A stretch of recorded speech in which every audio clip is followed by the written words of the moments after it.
And we are live. Here we go. What's up, party people? What's up?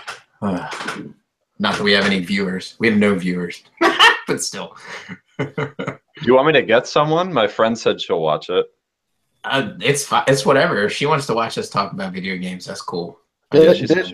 Welcome to the Disorganized Podcast, where we just start randomly talking without even doing the introduction. Yep. We brought in Moose's family, so no, we're not going to do the same intro as last week. Your family, any relations, cannot start the show anymore. So Corey, just scrub all that. And we're back to episode 10. We made double digits, and since Moose pissed me off, I got 22 trophies last week to his one. Uno. One. I'm still winning the completion percentage. One. Still winning the completion percentage. For those of you who have listened from the beginning, we have that little trophy percentage challenge, which ends on Thursday at midnight. Moose is winning.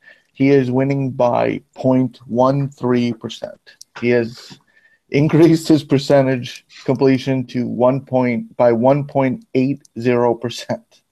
Jeff is at 1.67%, and I am at 1.58%. And the Hammer Queen is bringing up the rear at 0.89%. Although her total percentage is still higher than all of ours by quite a bit. 10%, 7%, 7%, 4%. She's 19% more than me. She's at 40%. 41.74 total with the completion percentage moving up. So, but in our defense, she has not started a lot of games. So yeah, we're a bunch of game whores. Yes, we are. So there is that. So question on the trophy percentages, Jason, do you think you can eclipse my 1.8% by Thursday night? How many trophies do you think you'll have to get? I think I can, although we're never doing this again. This was the dumbest thing we could ever possibly do. I totally agree with you, and I think Jeff would agree with you because we were talking about it last night, and he was just like, I want to start Final Fantasy 15. He's like, but we have this completion percentage contest going on, so he's like, I don't want to like drop my percentage by adding all those trophies to the list, and I agree with him, so. I think if I pick a game that has a lot, or I got to look at the numbers. I think if a game has a low amount of trophies and I get a few, it should close that quicker. Well, I do get out at like 1:30 tomorrow, so I think I'm just going to play some Minecraft story mode and just reap some trophies. Is that good? Is that good? It's decent. Have you played, Chris? We should introduce our guest. So yeah, I was going to say, for those of you watching us live right now or who will watch in a few days, the strange individual in the third screen is Christian. Welcome, Christian, to Nerds Gone Platinum. Hello. I am fortunate to be here. He is the Dark Souls Lord. I am the Dark Souls Lord. I'm the only human being on this planet still playing Dark Souls. No, you're not. No, you're not. Unfortunately, I'm not, but poor people still grinding those bosses. Yeah.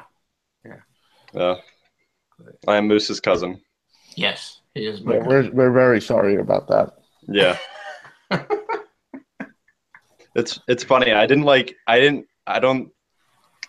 And before I got a PS4, I barely talked to Brian, and now I talk to him every day. Brian? Oh, sorry. That's right. My mom still calls me Brian. So Brian Cluel's some freak on Facebook that just posts to a beer group. So, or his job. Do you have a separate Facebook account for that? Oh my God! I have. So I was not going. So here's the thing. So on Facebook, my name is completely different than what it actually is in real life, because when I changed jobs, I was like, no, I'm not friending. There's only 2 people that I would really friend on my real account that I work with that I know of. Maybe 3, but I don't know if the third guy has Facebook. But I was just like, I don't want to do that anymore. Like, I don't want to have to watch what I say on Facebook because of the people I work with. I'm just going to keep it totally separate. So I created a whole nother account. I used the email for my second PSN account that I have out there. So like now he's friends with like a bunch of people at work. A bunch of people that I'm friends with on my real account friended me on there because I guess they thought I changed my name or something. And I'm like, you don't have to be friends with this asshole. He's just a guy that posts to his beer group. But they want me, like, as I clean lines and as I like run pumps and do service calls and all that stuff, they want to post to the Facebook group so that the salespeople can sell it, as a service to the customers. Like, hey, look, our people are out there every day taking care of our customers. They can take care of you too. And I was just like, you guys are not getting, I didn't even tell my boss. I didn't tell him you're not getting my real account, but I said that as soon as he told me I would have to post to a Facebook group. So I made the account and he friended that person. So I accepted it and then he added me to the group and I was like, cool, we're good to go. So anyways. Moving on to the important actual show. Yeah. Our guest of honor, what have you been playing lately? Well, I play a lot of Bloodborne and Dark Souls, but I recently got Horizon Zero Dawn finally. Finally. When did you pick that up? Finally. You didn't know that? I thought, no, because last I knew you were just playing Prey. I didn't know you picked up Horizon Zero Dawn. I picked up Horizon Zero Dawn about 2 weeks ago. Okay. And I've been slowly working my way through that. Are you enjoying it? I am enjoying it a lot, and it's a beautiful game at the same time. So, well, you're on the Pro too, so yeah. So, well, I mean, actually, there's not too much of a difference with the Pro version. It's still 30 frames per second. It's still actually, I don't really know the differences between the Pro version and the original, but I mean, it looks great on both. So, who really cares? Yeah, it does. Like, it still looks great on not my launch, but like my system's like a year older than when it launched, but still, it looks great on my system. Jason, is yours a launch system? Yep. Did you get it launched at or around that time? It's not launch, but it's the same model. I don't think they came out with a newer version. Okay. Okay. So you have the regular, like, original launch PS4. Yeah, that's what I have too. They didn't. I don't have the Slim. The Slim wasn't changed until what, last year? 2016 or was it 2015? 2016 it was? 2016, after E3. Yeah, they launched it at E3. Do you think they'll do like a Pro Slim? Or is that necessary? That would be stupid. I think they should just go right into maybe change the gigabytes in the hard drive. Yeah. And then drop the price like $50 or bundle games in. Like bundle in like Uncharted and Lost Legacy, like Uncharted 4 and Lost Legacy, or even do a Nathan Drake and Uncharted 4 collection. Oh man, that'd be awesome. That would be awesome. But I don't think they need a Pro Slim. I think they just need to focus on PS5. Focus on releasing the games that they've been talking about for and PS4. Then worry about PS5. The next system that comes out should be PS5, unless they're doing a Vita 2. If they do a Vita 2, I'll take that this year. They announced that at PSX. I will lose my goddamn mind. I could see them doing going the Xbox route, where Xbox discontinued now production of the original Xbox One. So I could see them just doing the Slim and the Pro. Maybe well, they did. Do it. Yeah. Well, no. I don't think did they discontinue? No, they discontinued the launch one. It's now just Slim and PS4 Pro. Okay. Yeah. So they did do that, Jason. Yeah. So, all right. Okay. Yeah. Well, the old original PS4 sometimes gets a little loud. Well, so does the Pro. The Pro gets loud as well. Like, yeah. I'm like sometimes like, oh, calm down there. It's all right. It's just a video game. Don't. Yeah, mine. Every time I play Doom, it's like, start your engines, gentlemen. My first game where my PlayStation 4 was like, I'm ready to take off like a helicopter was Horizon Zero Dawn.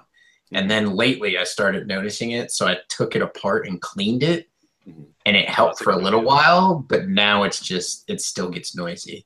Like, I'll have my headphones on that I'm wearing now. These are the headphones I wear while I game, but I'll have those on, and sometimes in the quiet moments of a game, I can hear my PS4, and I'm just like, man, just last me till the PS5 comes out, Hopefully it does, and hopefully the PS5 backwards coming out. But anyway, so you've been playing Horizon Zero Dawn. And you're enjoying it. Are you liking the gameplay, like hunting down some robotic animals and stuff? Yeah. I think I'm shit at it. Because I get my ass kicked actually a lot on normal mode. I also, so wait a second. The guy that beat that platinum Bloodborne in 18 hours is getting his ass kicked by Horizon Zero Dawn. I just like because that's like the only thing I played. Like I remember like playing the Destiny 2 beta, and I just had no idea what the fuck I was doing.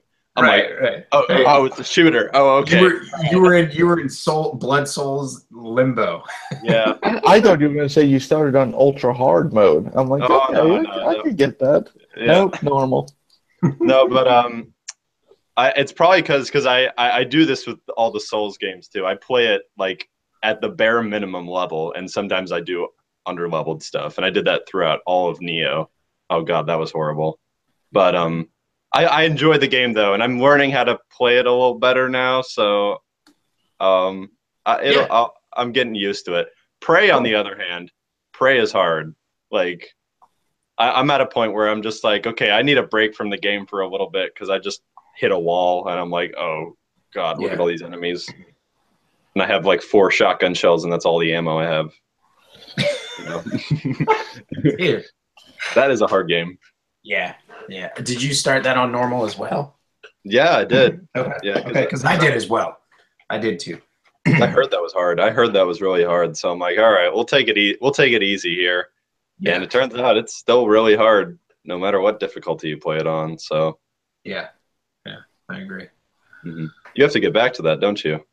I do. I want to platinum it, but I don't think I'll ever platinum it. And I think I got the deluxe edition, or maybe I just pre-ordered the regular edition. I don't think there was a deluxe edition. So I pre-ordered it because I played the demo, and I was like, oh, this looks awesome. But then they I don't, for the listeners that have been listening, I don't like scary games, and the game scares the shit out of you because, like, they train you, like, they slowly fuck with your mind because they're like, okay, this item could be a shapeshifter. And then, like, you're like, okay, so you expect items to be shapeshifters, and then you're in an office, and all of a sudden a fucking monitor just jumps at you, and you're just like, I'm just like, I can't play this. There's so much anxiety. So, or like a coffee mug jumping at you. Yeah, or something like a coffee mug, and I'm just like, I don't want to deal with this. So anyways, I do need to get back to it. I want to get back to it.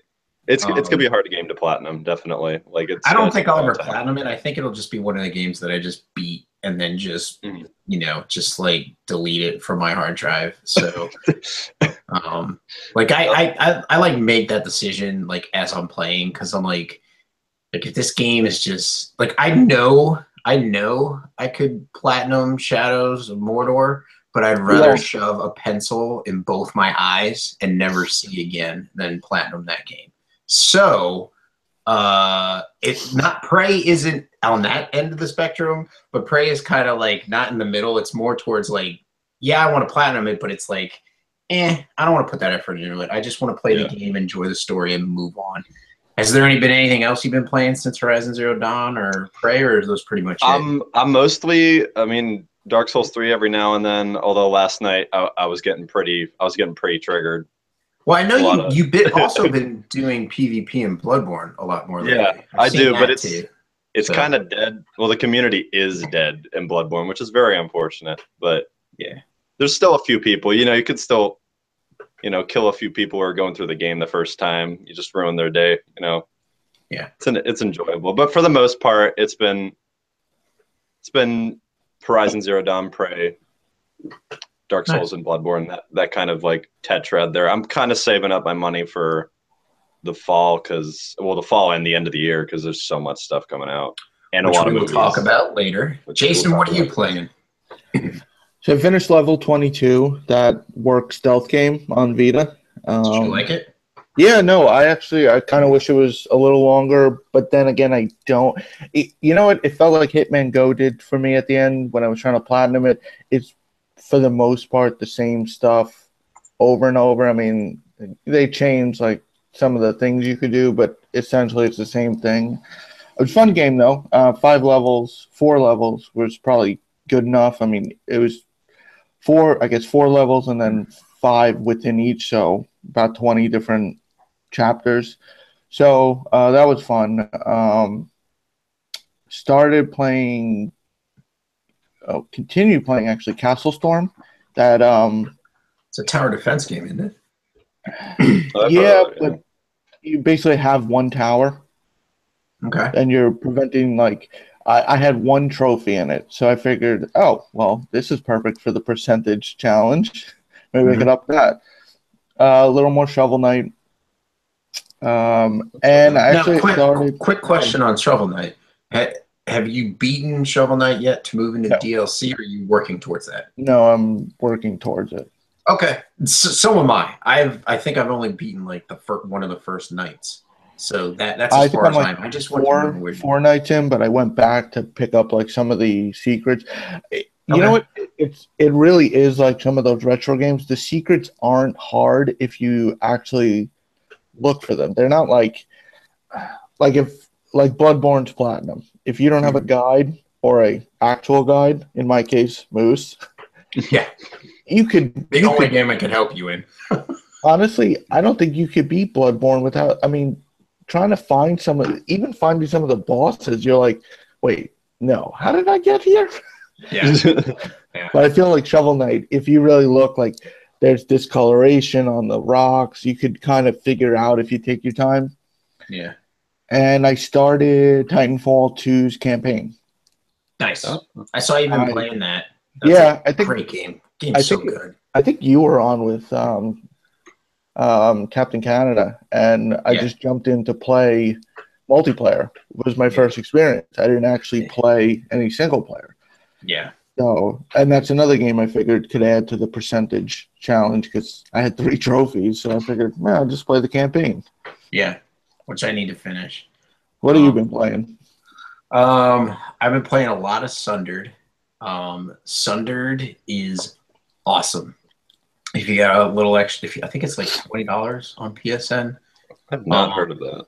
By Lightning Lotus, who did Jotun, which is like an isometric game that's like based on Viking mythology, I believe. But Sundered is a 2D side-scrolling. Christian, you love Soul games. It's very roguelike. So like you go out there and you'll be playing, and then you'll get overwhelmed by enemies and you'll die. And instead of losing the gems that you get, you go back to the starting area. You'll be resurrected to the starting area and you keep your gems, but you can level your character. So like you have to find, so there's like 3 trees. So there's like 2 trees to the left and right, and then there's a tree to the top. Well, the very first tree that you find is to the top. And so like you find that gem to unlock your top tree, and you just start spending points in there. And it's like you get a shield, you can decrease the amount, so you can increase your shield, you can increase the recharge rate, you can decrease the damage that's incoming to you, you can increase your health, you can increase the damage that you do. And so like the upgrade system is pretty cool. So like you just get rocking and rolling. So like as you play, like you gain your little gems, the in-game currency, and then when you die, you just go back and spend it. So you could either be really, really good at the game and not die a lot and just teleport back. Because like if you pause the game, you can go down and say take me back to the whatever it calls it, like the quote unquote sanctuary. So you can go back there and upgrade on your own, but then that's where you start and you have to move back to where you were. Or you can be like me and not really be that great at the game and just die a bunch of times and then just go back and upgrade and then keep moving past stuff. Like I fought my first mini boss like the other night, and I think that was my only trophy for the month, was beating the mini boss in Sunder. But it's a lot of fun. Like it's a really cool game. I'm really enjoying it. I look forward to like beating it. I might try and platinum it. The platinum, it's gotta, like, I wasn't looking at the trophy list on PlayStationTrophies.org, but I was looking at it on my PS4, and I don't think the platinum's going to be too hard. I really don't. So I might even actually try and platinum the game. But I've been playing Sundered. I'm playing a lot of Titanfall 2. And Bloodborne. I jumped back into Bloodborne and started playing my agility build character again because I have a really bad addiction. And, getting fucked by Martyr Garius. yeah, we tried killing him twice before we started this podcast, and it was not working. So, anyways, so I've been playing that. I do need to. I need to I'm waiting for so now that we've talked about the completion percentage challenge, the challenge ends Thursday night. So I am going to start moving on other stuff. So I'm going to play a crap ton of Minecraft story mode tomorrow to get some trophies to try and stay ahead of Jason so that he can't beat me. But I'm looking forward to September to really play some games that I haven't touched in a while. So, but anyways, that's what I've been playing.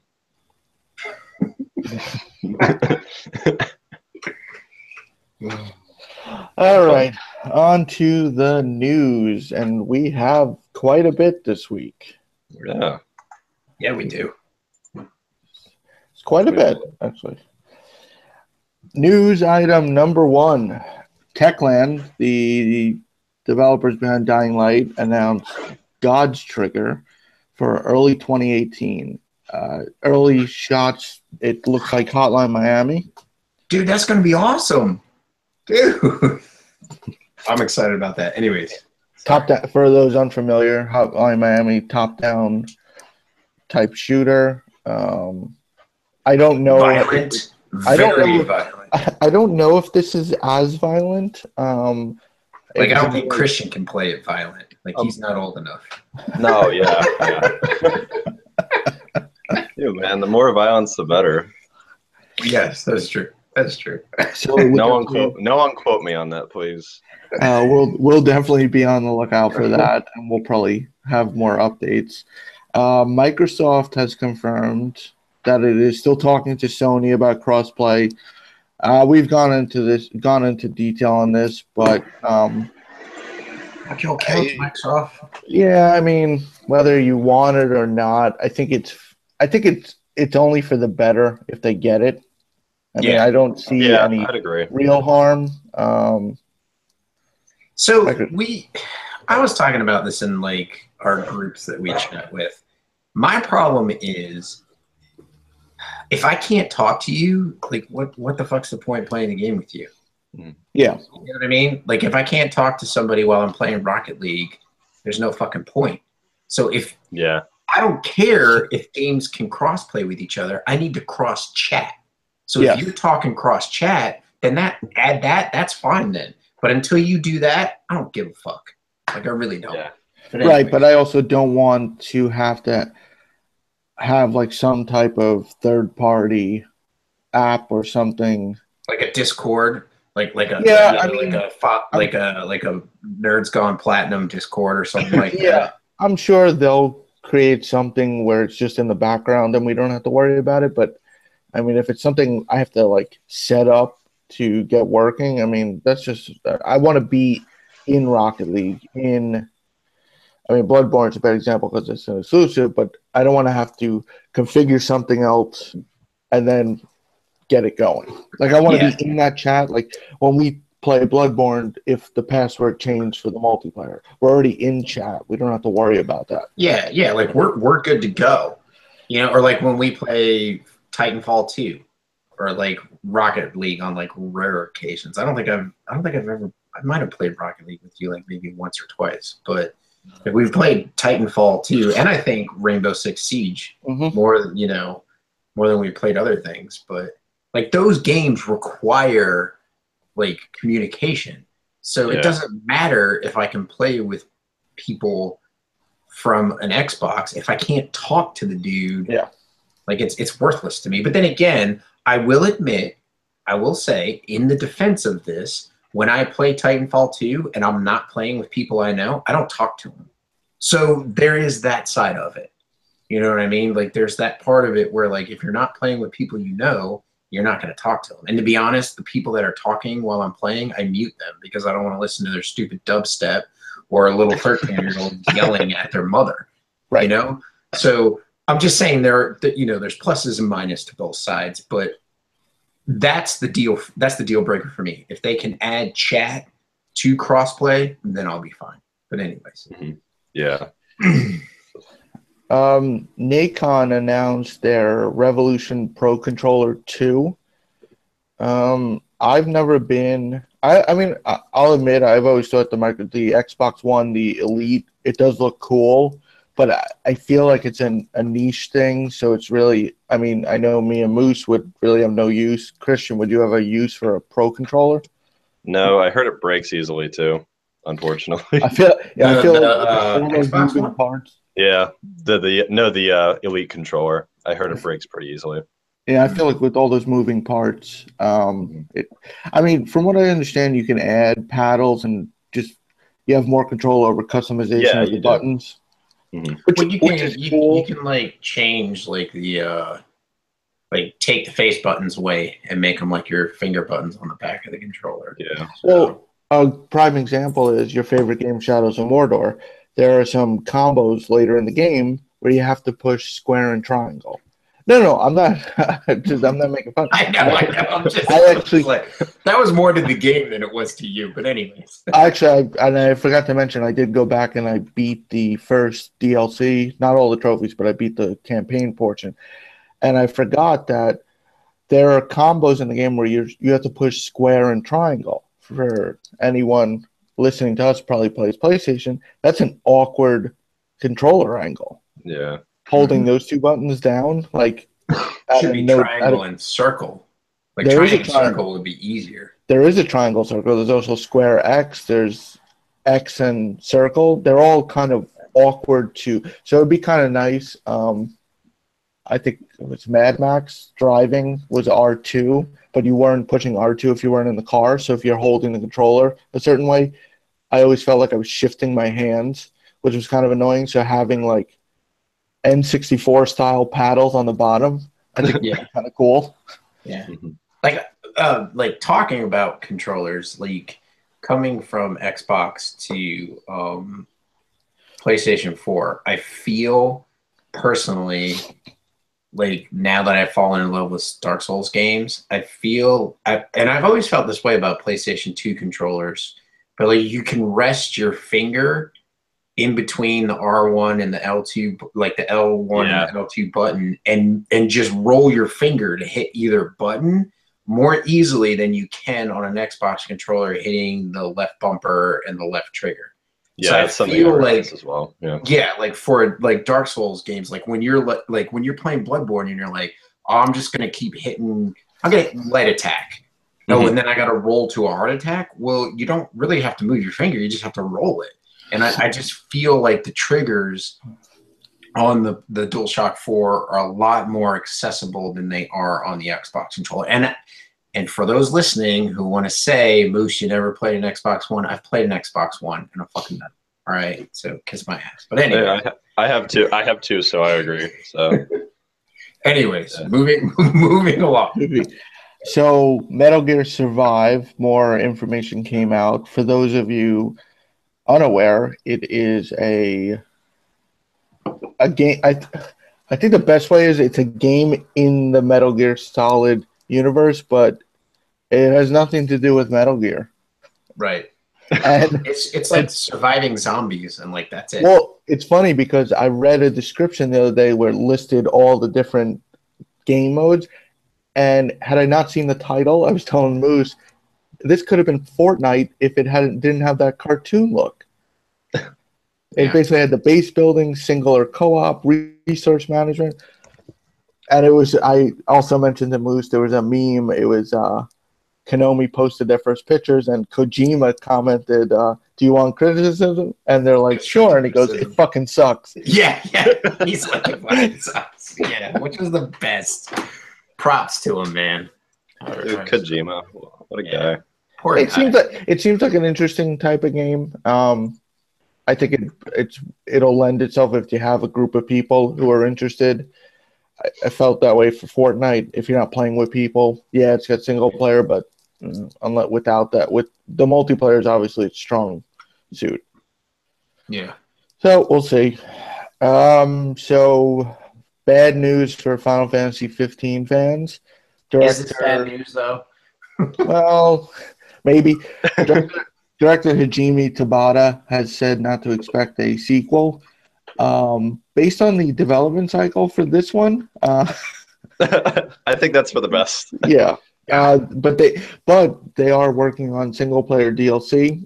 They already released, was it Prompto? Prompto and Gladio and there's actually a VR portion coming out that incorporates the fishing of the game.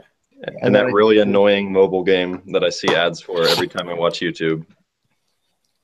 Yeah. Yes. Every time you watch YouTube. Oh, it's annoying as hell. It is. I love that game, and it's like, and now I don't love that game anymore just because I've seen they have just like, it's the same thing with Skyrim. They just like, so much marketing. They're gonna have Skyrim on your mobile phone. Like the next generation of mobile phones will be on there. But anyways, that's what's great about like the Facebook games you see. How many are just complete rip-offs of actual games and they don't even try to hide it. They're like, they're like, this is a blatant rip-off. It's like World of Battle, and it's like, no, that's World of Warcraft. Yeah. I just keep scrolling. I'm like, screw that. It's like promote it, and I'm like, nope. I try to reload the video sometimes so I get a different ad. Like anything will do. So sidebar, that's the thing about YouTube. YouTube like burns you out on the same ad all the time, and so does Hulu. Hulu Plus does the same thing. It's like, just give me a poll of 15 ads and just pick freaking whatever. Like, why does it have to be the same damn thing over and over and over again? Like, yeah, and even with IGN, I want to watch a video and an ad plays. It's like, no, I'm not watching it. Yeah. Like 9 times out of 10, I'm just like, I'm not really that interested in this, so close. Like, I close the window. Half the time you could Google it, the YouTube video comes up without the ad. Yeah, that's true. That's a good point.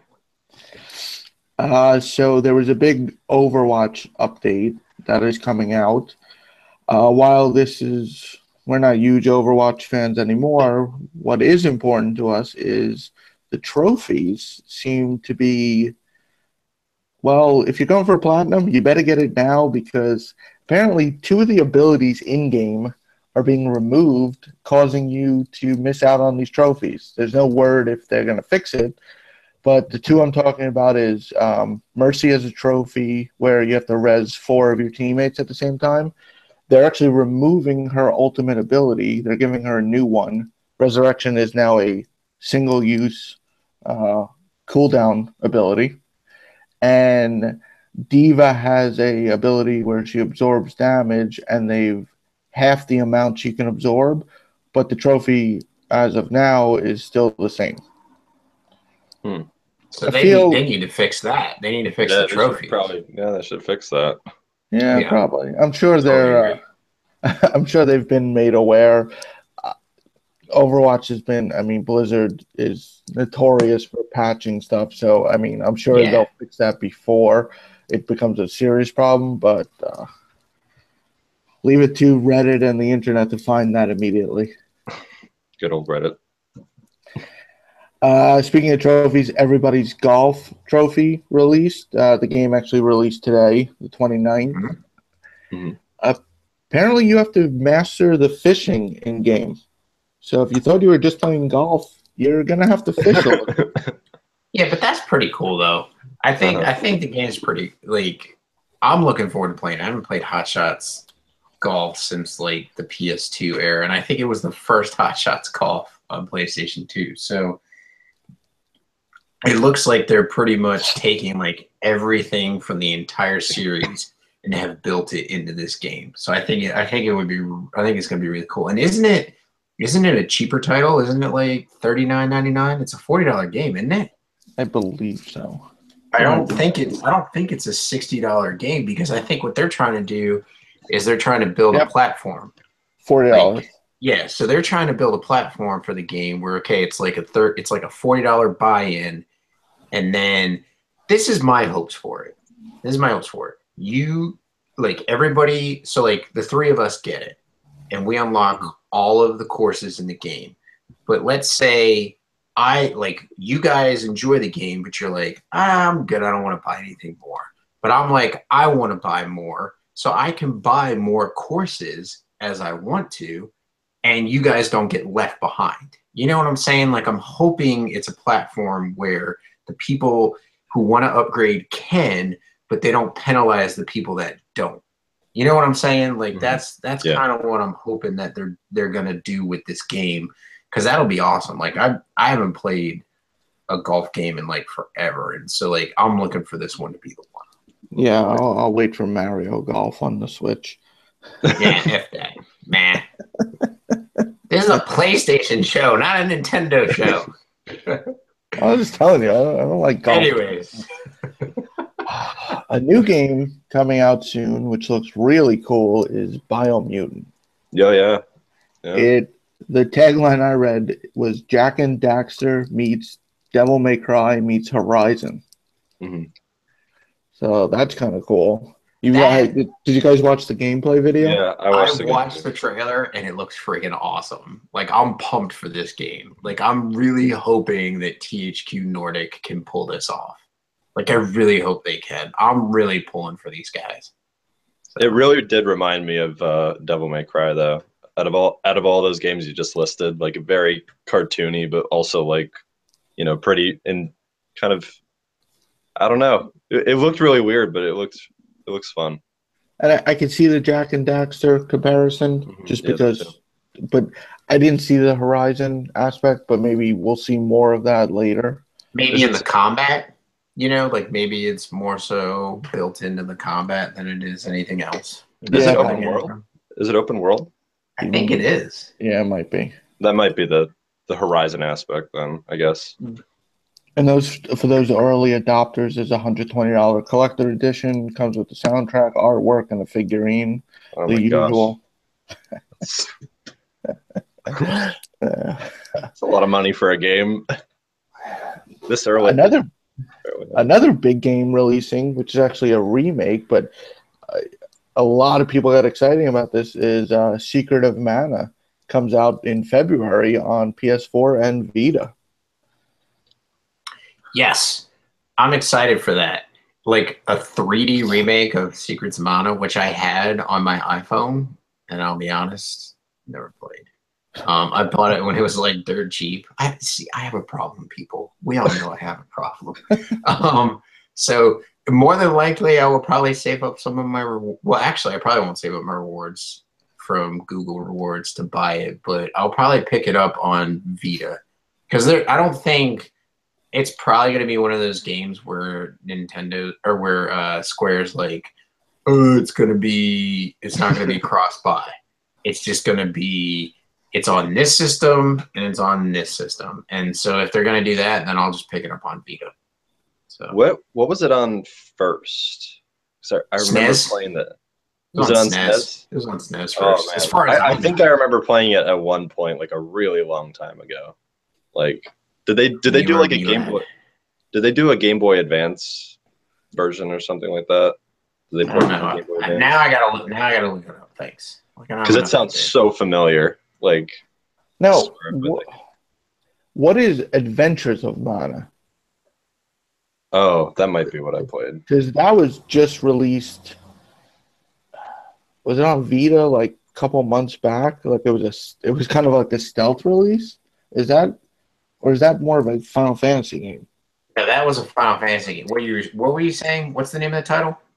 Secret of Mana. Secrets of Mana is no. Jason, what was the title you said? Adventures of Mana. Adventures of Mana. That was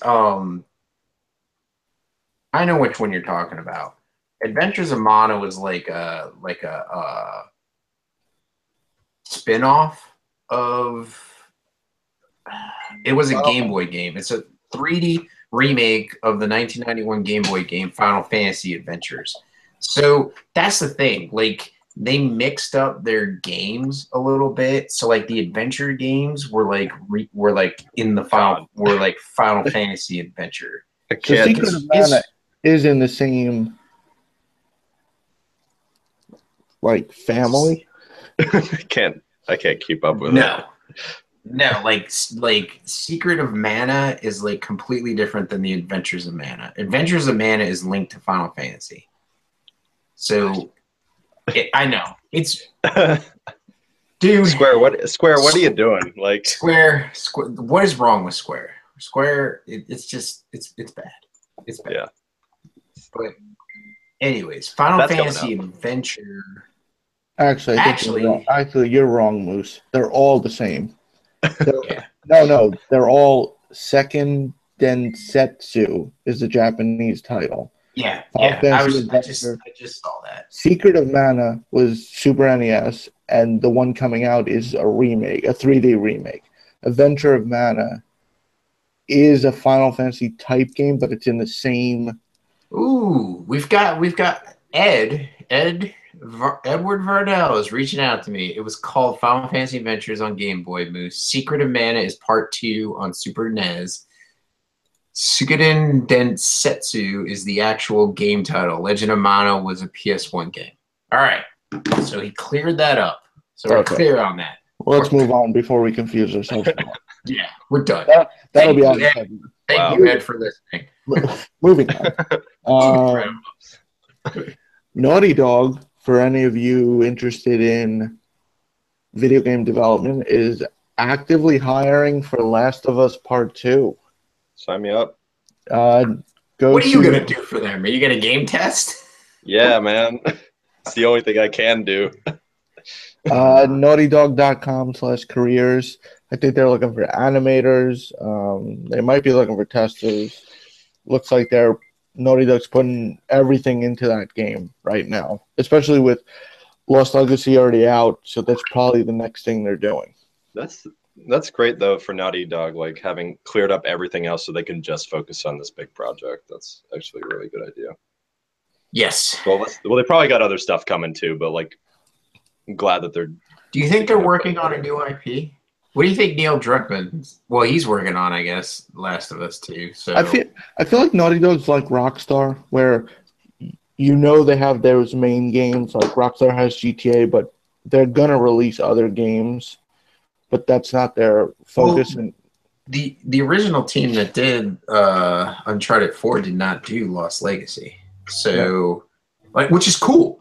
I'm cool with that. Like that's cool that they handed it off to somebody else, and it's awesome. Like I've played a bit of it, but I'm holding off till September to play the rest of it. But eventually, I'd like to see them announce, like Neil Druckmann, be part of like a completely new and different IP. You know what I'm saying? Like I'd like, it's only a matter of time, I think. Right. I think it might be after Last of Us 2. So Last of Us 2, I say, is probably like a 2019, 2020 release.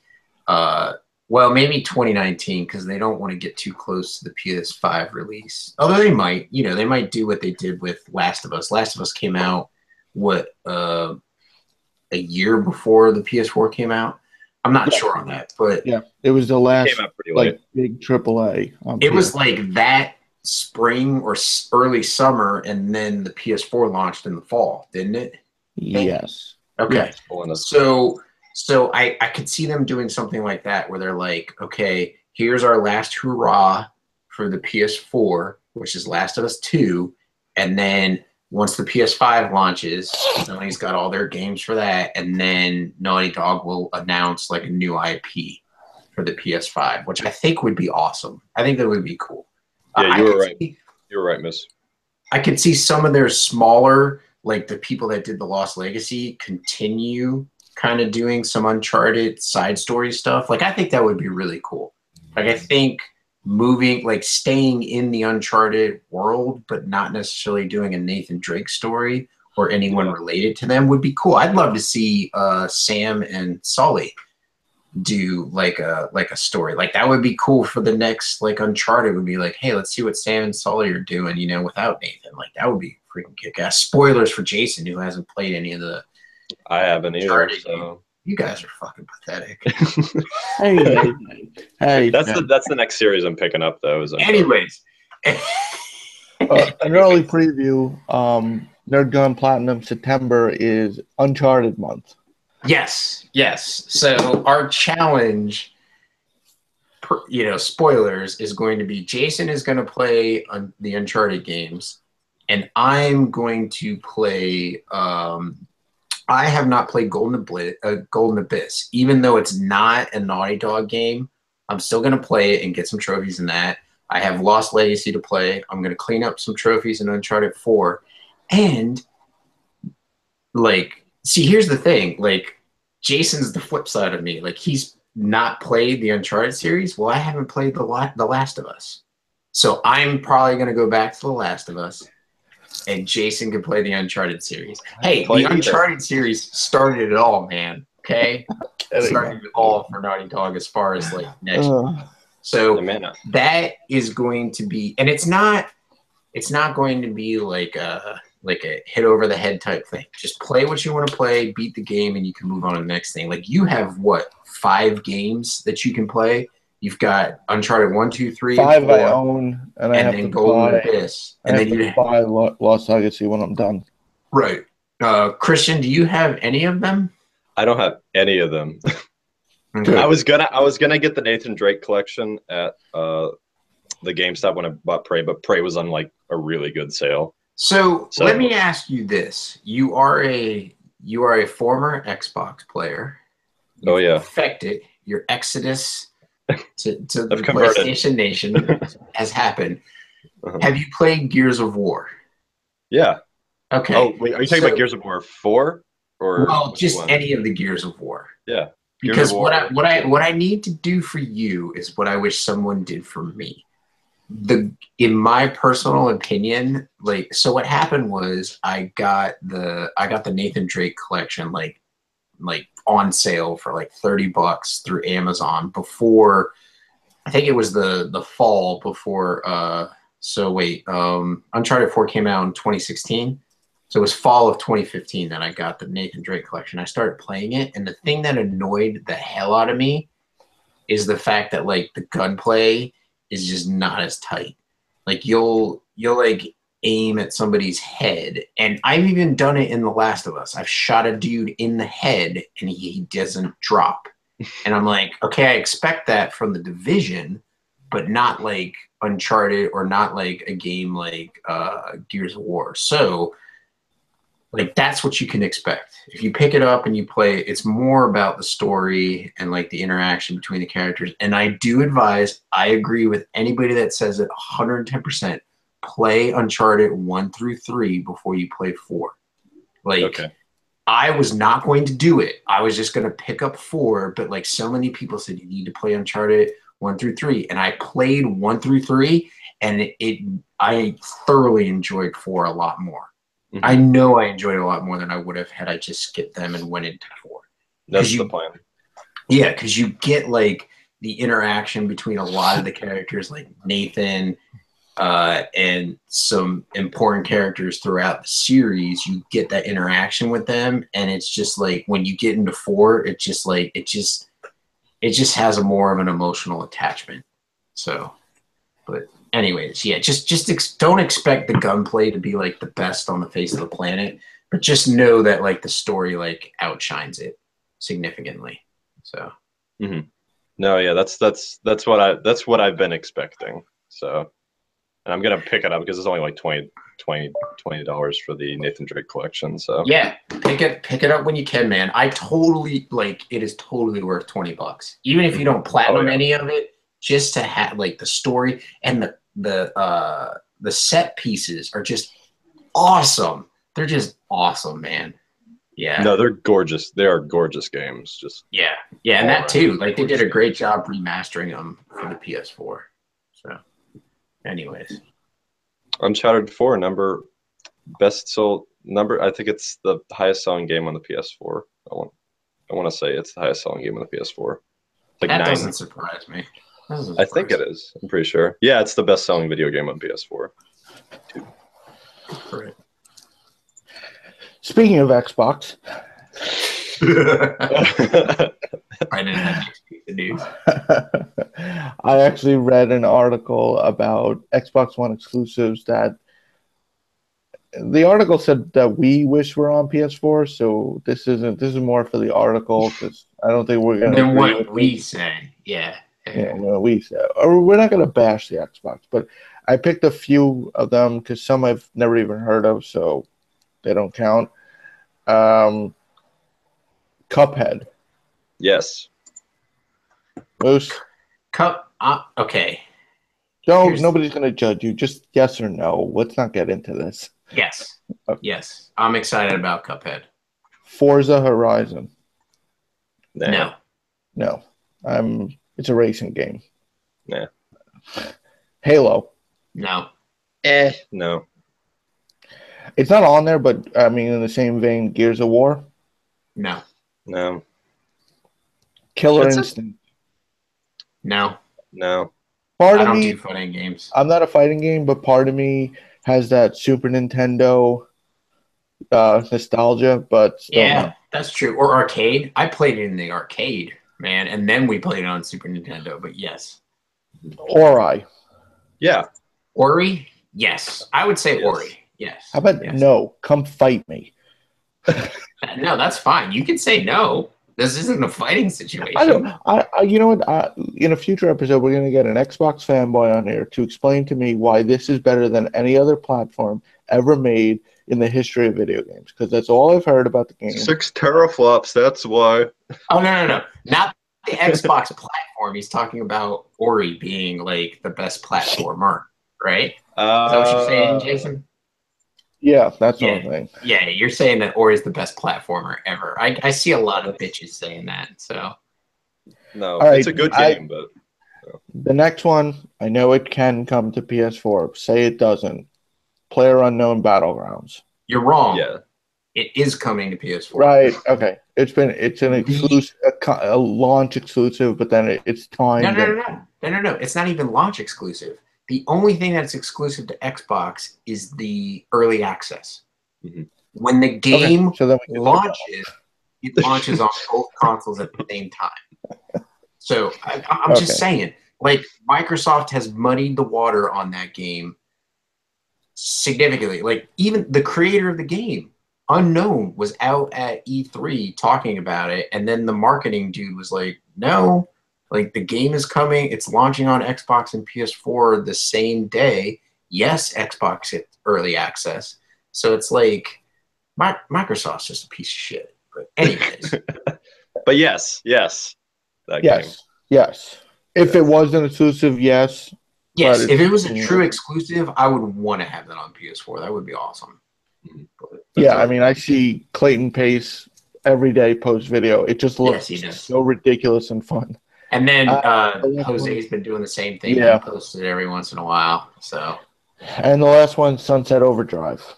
Yes, because it's Insomniac, and I like everything Insomniac does so far that I've played. So I'd say yes.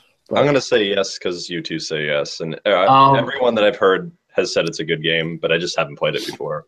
I don't know if it was in the article because I didn't read it myself, but Below by Cappy Games, that is a exclusive. Well, actually, I don't even think it is exclusive. I think it actually can come to the PS4 later on. Because, like, I know, like, Cuphead, the developer has said Cuphead 1 will never come, like, to PlayStation 4. So I have a feeling, like, later on it'll be, like, buy the Cuphead 2 collection, you know, which includes, like, maybe Cuphead 1 or whatever. So, anyways, but I feel like I want to see, like, Below come to PS4 because it's like Dark Souls mixed with Legend of Zelda. Christian, have you checked out Below? No, but I saw Ashen. Ashen looks really good too. Ashen's also a game like that. But I have heard of Below, but I can't. Hold on, let me look it up real quick. Below. So I found the article. Really good too. Okay. The other games, D4, Dark Dreams Don't Die. The hell is that? Exactly. You know what it is? It's such a rare Japanese game that Microsoft had to get it, and they didn't know what it was because that's what they did. That's what they do. How about Scream Ride? Nope. Yeah. Nope. And Zoo Tycoon. I don't need Zoo Tycoon. I'm too I busy like playing. I like Zoo Tycoon too. That's what I played back in the It's just day. weird. I mean, obviously, no article written is gonna have everything, but it's weird that they don't have Gears of War on this list.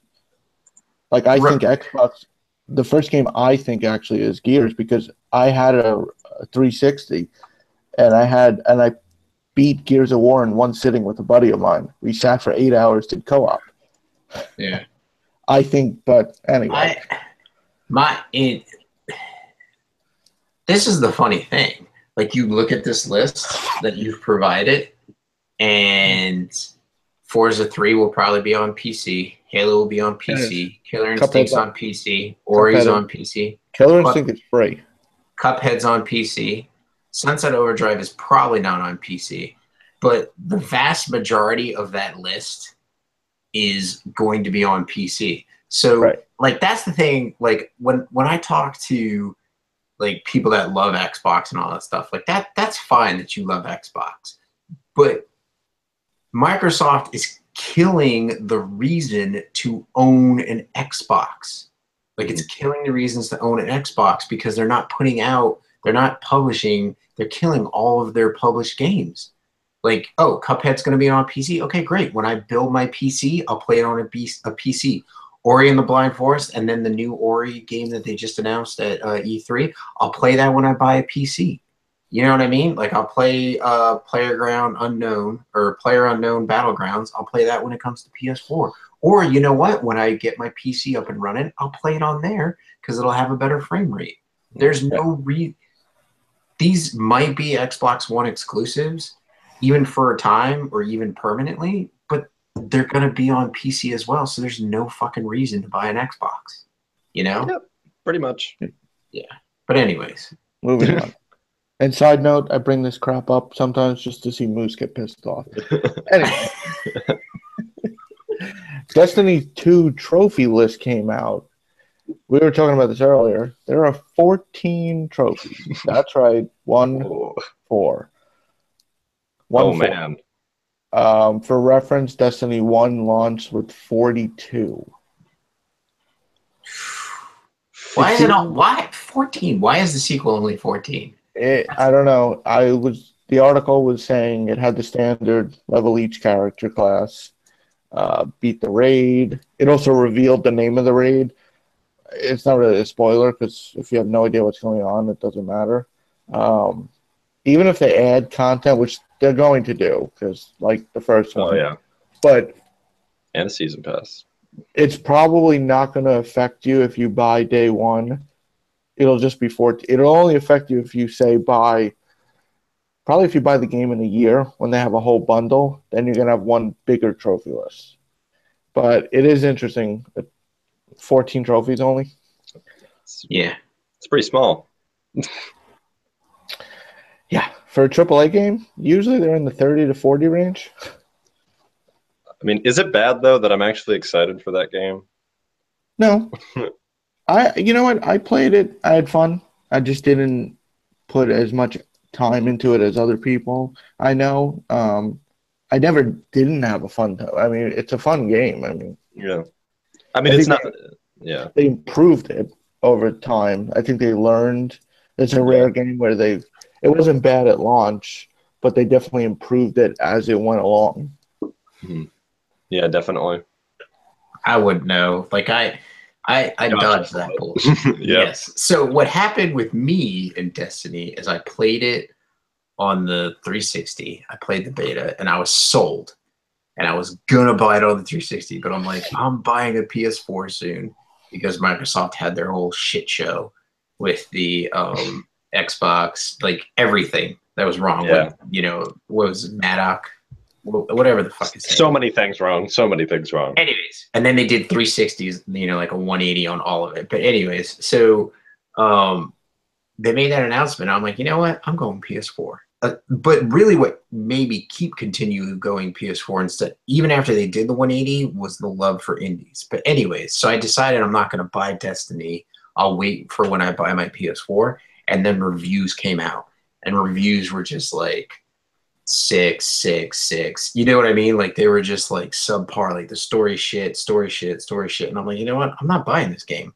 So I skipped Destiny and I played the Destiny 2 beta and it was fun, but I'm gonna need to see some reviews on like the story and see like people's discussion on the story. And I hope a lot of like outlets out there talk about the story and like how much it is an improvement over the first one, because that's really what's gonna sell me on the game.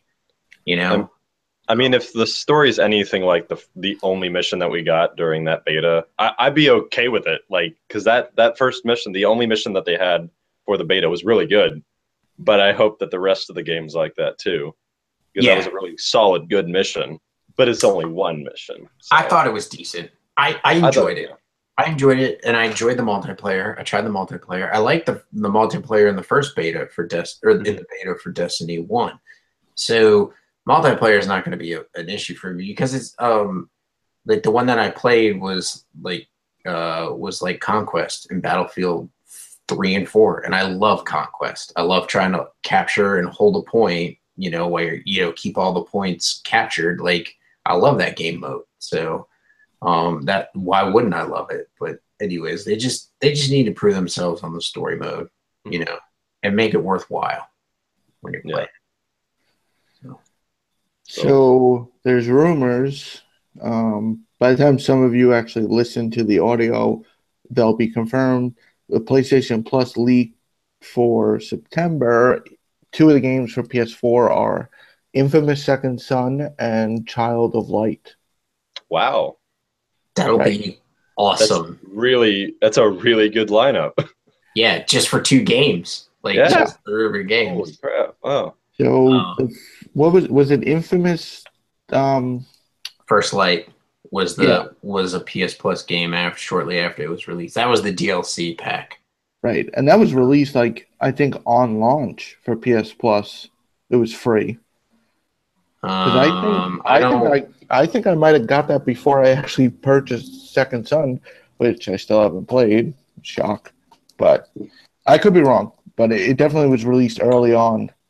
It was on. I don't think it launched on PS Plus, but it was definitely like 3 to 6 months after it launched. It was a PlayStation Plus game because I bought it and I don't have it on PS Plus. So you know what I'm saying? Like, it was January 2015. That it was a PS Plus game? Yes. When did it launch? I'm looking. Okay. Cool. Child of the Light, though, I tried it on Vita. I hated it so far. I didn't get any trophies, so I might not play it ever. Is that just because you don't like the game or you don't like the way it plays on Vita? I don't like the game. Okay. I just don't. Christian, have you ever played Infamous? Any of the Infamous games? I didn't play any of the Infamous. Actually, that's wrong. I was in France, and I played it on my French exchange student's console. It was senior year. I went to France, and he had a PS4, and that's when I knew, you know, when I saw all the French kids with PS4s. I'm like, oh, you know, I need to get rid of that Xbox. Yeah. Side note, Christian, the platinum for Infamous Second Son is not that hard. So if it turns out to be true and Infamous Second Son is a PS Plus game for September, you'll have a lot of fun with that game. That game is a blast. I will tell you, the main character.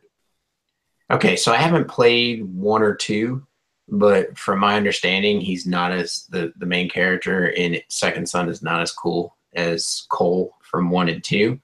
Mm-hmm. But I still think the game is like a solid 8.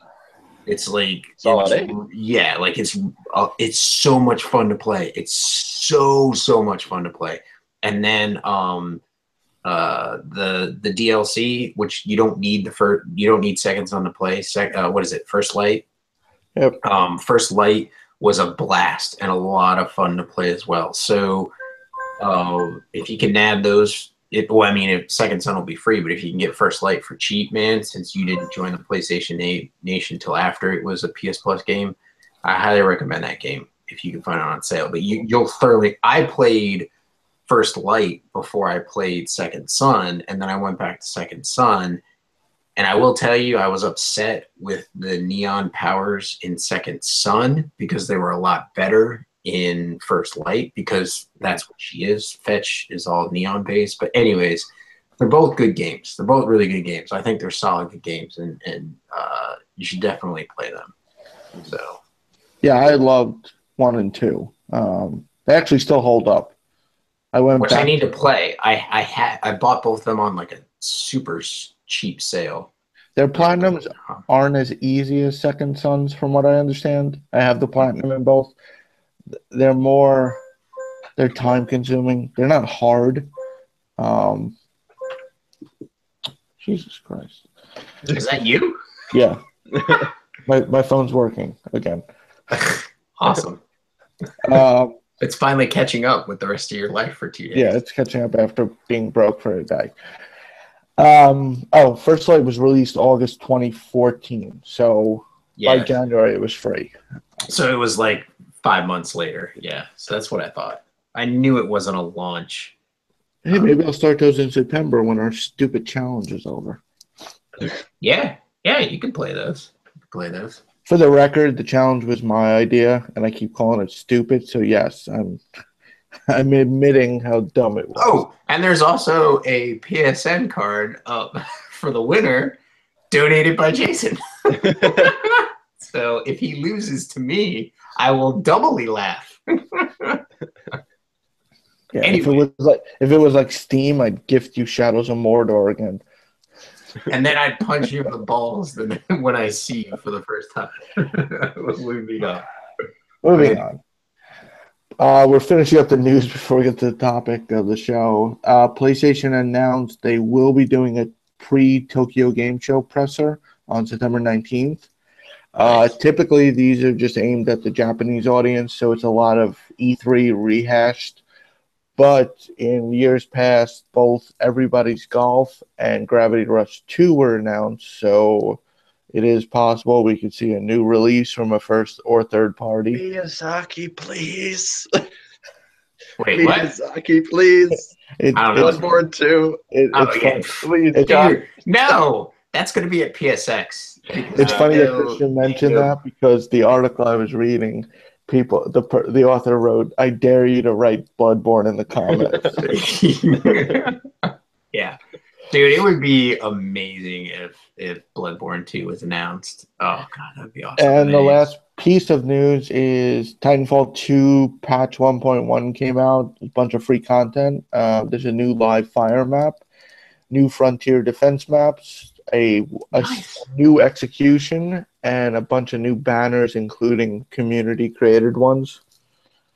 Now, you haven't tried the live fire mode, have you? No. So the live fire mode is really cool because it's a cross between like last man standing, like team deathmatch, and capture the flag. So like the point of the game is to get to the center of the map and capture the flag. But if you're killed, there's no respawning until the next round. Okay. So like you can win if you're one person against two opposing team members. If you have the flag and the time runs out, you win because you have the flag. But like if everybody's eliminated on your team, obviously you lose. So it's live fire. The live fire mode is actually pretty cool, and it's a quick way to like level your weapons. Like if you want to get in there and get some fast rounds in, rounds usually don't last more than like maybe a minute, 2 minutes. They're really not that long. But anyways, and a new frontier maps would be awesome. That was the horde mode that was launched maybe 3 weeks ago, I think, or something like that. Yeah, that co-op mode is awesome. So anyways. And on to the releases and deals of the week.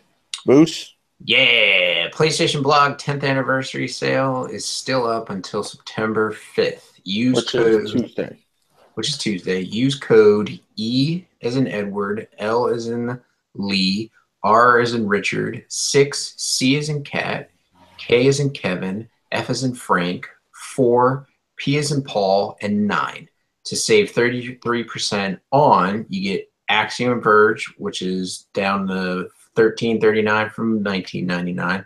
Battlezone, which is a PS VR game, down from $39.99 down to $26.79. Darkest Dungeon, which is down from $24.99 to $16.74. Also, side note, the DLC for the Darkest Dungeon came out on August 22nd, and it is $10 per each console. Like it's not cross-buy, so you have to buy it $10 on Vita or $10 on PS4. Firewatch is down to $13.39 from $19.99. Flower is down from $6.99 to $4.68. Hohokum $6.69 from $9.99. Journey 15 down to $10. N++ is down from $15 to $10. Ratchet and Clank, which is an excellent game, and you should play it because that game is so beautiful, is down from $20 down to $13.39. Risk of Rain, which is an interesting little indie game, is down from $10 to $6.69. Rogue Legacy, which is awesome, is $6.99. Soma, a good horror indie game, which I would want to play, but I don't like horror stuff, so I'm intrigued, but I'm not. Soma's such a good game. You got to play it. Down from $30 down to $20.09. The Last of Us Remastered is down from $20 down to $13.39. Unfinished Swan down from $15 to $10. And Transistor is awesome. And in my personal opinion, the only theme you ever need to pay for is down from $20 down to $13.39.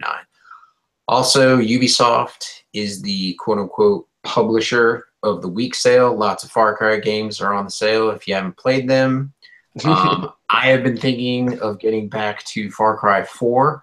I think I want to do that, so I might do that after we end the completion percentage race. Maybe I'll even get the platinum. We'll see what happens.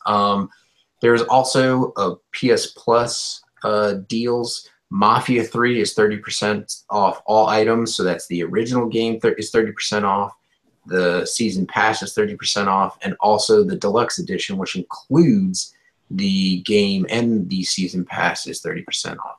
Next Machina is 40% off, which is awesome. I believe it's down below like $15 from, or it might even be like 13 something. But anyways, Next Machina is awesome. That's from our boys at Housemarque. Housemarque is amazing, except for maybe Matterfall. I've played a little bit of Matterfall. I'm liking it so far, but it didn't do too well as far as critical reviews. Ukulele is 30% off, which a lot of my friends on Facebook seem to enjoy that game, so check it out. Sniper Elite 4 is 50% off, and then Locke's Quest is 40% off. So, I added Locke's Quest. It's actually THQ Nordic. Nice. So it looks like they're releasing more, especially with Biomutant. Locke's Quest is like a tower defense. If anyone, like Kingdom Rush for mobile is probably one. I love tower defense. So okay. And then the Sniper Elite is on there because we were talking about how I've been playing Hitman Sniper on the phone, and I was like, I don't want to play a sniper game where I want to play a sniper. Yeah. And then Sniper Elite goes on sale. So we're doing a new segment every week where me and Moose offer trophy tips for any game we choose for the week to help out those trophy hunters. So I'll go first because I know mine off the top of my head. I should have looked up the name of the trophy, but in Helldivers, okay, in Helldivers, there's a trophy that you need to get by not being discovered in a level 7 or higher Illuminous level. You have to complete the level without being discovered. So you would think the trophy's kind of hard, but it's not really if you get 3 players together. So I did it with Gideon, our buddy Gideon, Jason, and Justin. Your buddy Gideon. Yes. So it was the 3 of us, and I recommend playing it with 3 people only. Make sure that you don't you want to pick a planet that doesn't have any assassinations. You basically want to have like a simple planet. Like you want something where you're just mainly doing like maybe escorts, and you can kill the escorts. Like this is my other recommendation. You don't have to complete the objectives on the planet to beat the planet, to extract from the planet. So pick a planet that might just have escorts. It might have a bug's nest that you can kill pretty quickly. It might have maybe you don't want a planet that has, there's a planet that's kind of like a minefield where you have to find the bombs and defuse them. You don't want that, because the problem with the Illuminates is they are stealthed. Their scouts are stealthed, so you only hear them, and you'll only see them for a split second before they go off. And if they go off, you're discovered.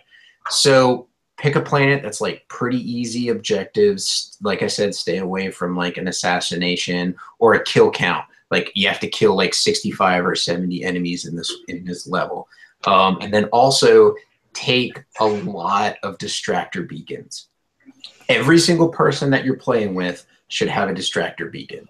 Like all four of your stratagem slots should be maxed out to distractor beacons, and you should use your cooldowns wisely. And it might take the three of you guys maybe like 2 or 3 attempts at the planet, but you'll get it, because what you have to do is, if you haven't been playing the game with each other for a while, like me, I played it with Justin and Gideon. We've been playing the game a lot. It took us second or third time to get it, but you'll learn like, okay, like I'm going to cover this section of the map. I'm going to cover this section. I'm throwing my beacon. Okay, so then like, who's the next person that's throwing their beacon out, because the beacon, what the distractor beacon does is it calls the enemies to that beacon.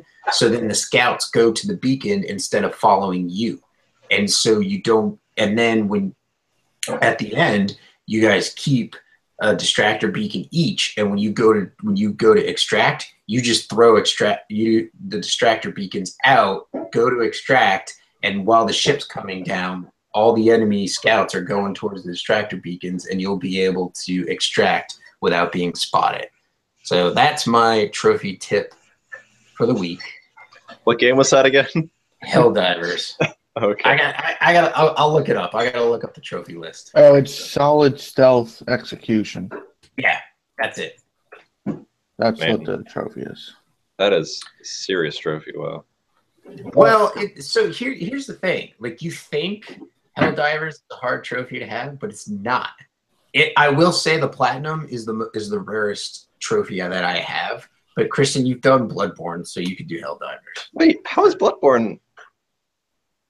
Bloodborne is not the rarest No, I know, but that was my point. Bloodborne's like actually really easy to get. Like, come to think of it, if I could do it in 18 hours, I think it's pretty easy to get. What I'm saying is, like, you could do Helldivers. It's really not that hard. Okay, all right. But anyways, Jason, what is your trophy tip for the week? So I'm actually working on this, but I found the best way to do this for Marvel Heroes Omega, for any of you crazy enough to decide to go on the platinum journey. Do it. There is a trophy where you have to level a legendary item. As you play, you'll unlock currency, which enables you to purchase legendaries. These level, and each level, there's 5 levels for them. Each level adds a ability like 1,000 damage, or your cooldown abilities do this much more damage. So there's a whole, you should level your dream team. It's a trophy. You have to level 5 characters to max level. You also get an XP bonus when you do that. So skipping all that, when you get to this trophy, the best way I found is treasure room farming, where you go to if you've played the game, you go into treasure rooms, take like 30 seconds to clear, you get a bonus, and it has XP. So with the XP boost from the leveling, it helps. But I discovered if you teleport back to the base, switch characters, and then switch back, you essentially reset your treasure rooms. So you don't have to wait. So if you find... There's Chapter 3, Lowtown. There are 3 treasure rooms within like 3 seconds of travel between them. Mm-hmm. So you farm all those, head back to base, switch characters, switch back to your character, teleport back, all the rooms reset. So you don't have to waste time doing other things. So you could... I'm doing it now. I'm getting like 2 to 3 million XP every 10 minutes. And if you start on this trophy, it takes somewhere like 87 million a level. It's a ridiculous trophy. It's one of those you're pretty much done with the whole game and you get this. It's kind of obnoxious. But I didn't discover this tactic till later on. I was going different until I found this. I'm like, oh, this would have saved so much time. Yeah. Man. So I wish you luck if you decide to even get the platinum at all, but this should make it easier. I'm gonna get the platinum. We've discussed that. You talking about the glitches on some of your trophies made me be like, I'm just gonna wait. I'm just gonna wait till they iron out all the trophy issues, and then I'm gonna get back in to. Well, yeah, and I also started during beta. Yeah, so we did. We both did, because I was earning to trophies during that too. So it was very surprising that they released those trophies in beta and let them carry over. It was surprising, but it was awesome. Oh yeah, I mean that was pretty cool. Yeah. But, on to our topic of the show. Yes, which is basically just a preview of games coming out for the rest of the year. Are we excited or not? We are. There are a lot of games. I actually had to cut this list. I had to cut this list by 75% because, as everyone knows, PlayStation is a Sony product. There's a big Western and Eastern audience. There were a lot of JRPGs that I did leave off. No offense to the JRPG fans, but for me and Moose, personally, we're not huge fans, so we probably wouldn't even know anything about the game, so I kind of left them off. I mentioned a few, the big names, but there's some, and by the way, Japanese game names are so freaking long. It's like Cyber Dimension Neptunia 4 Revenge of the. It's like, what the? Yeah, it's like quit while you're ahead. Just stop. I did include today.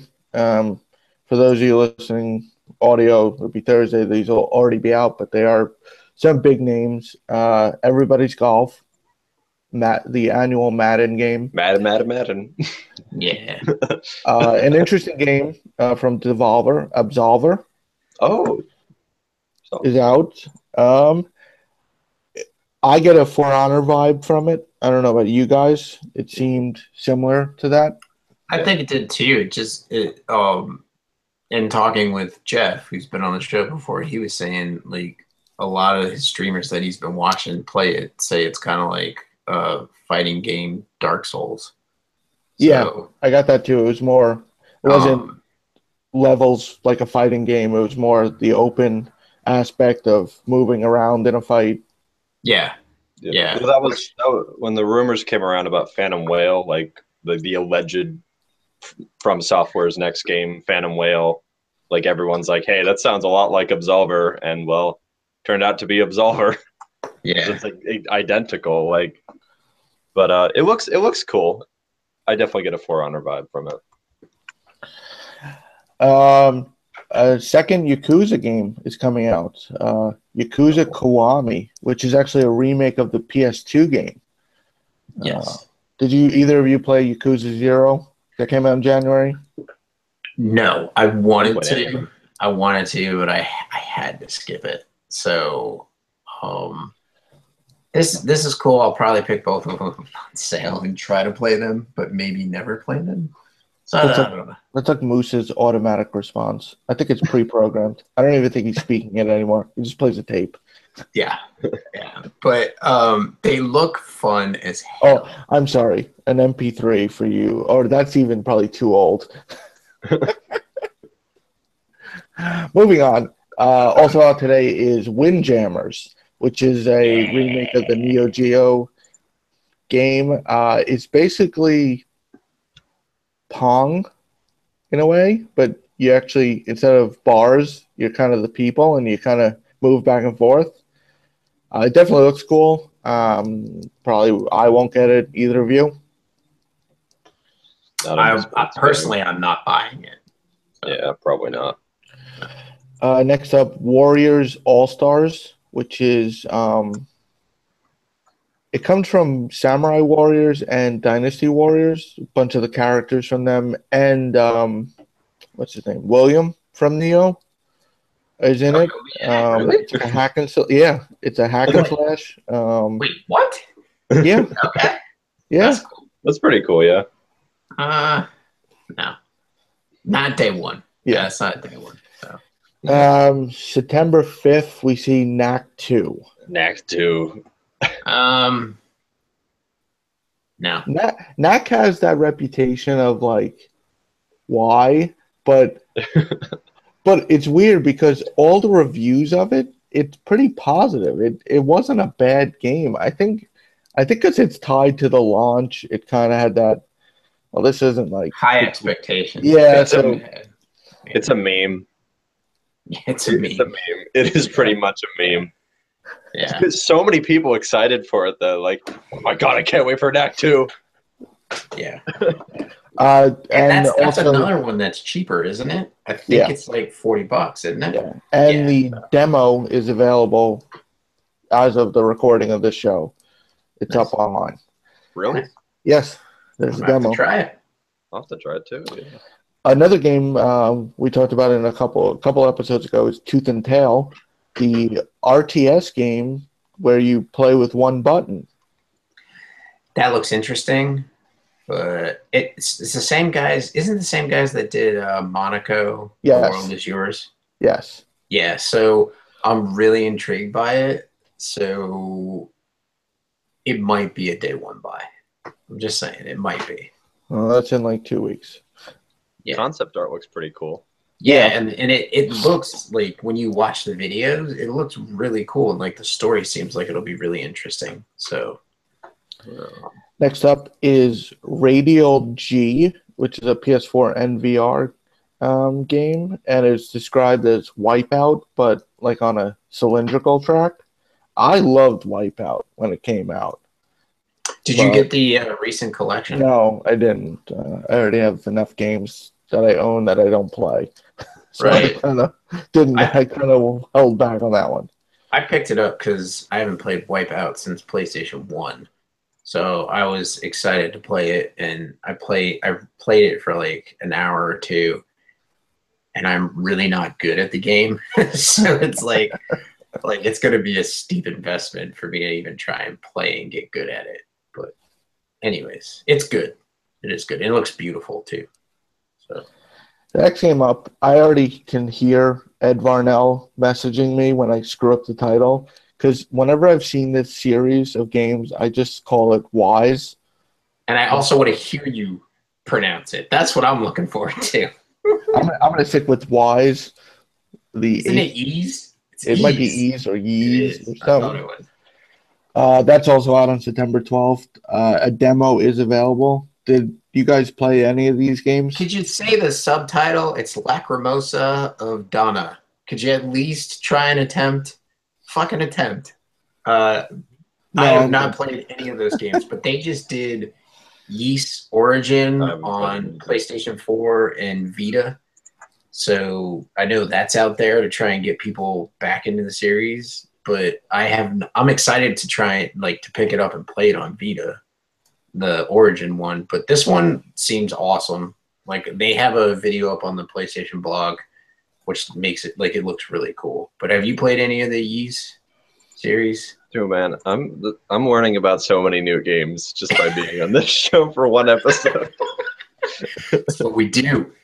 I have memories of Celceta for Vita, which I've never played.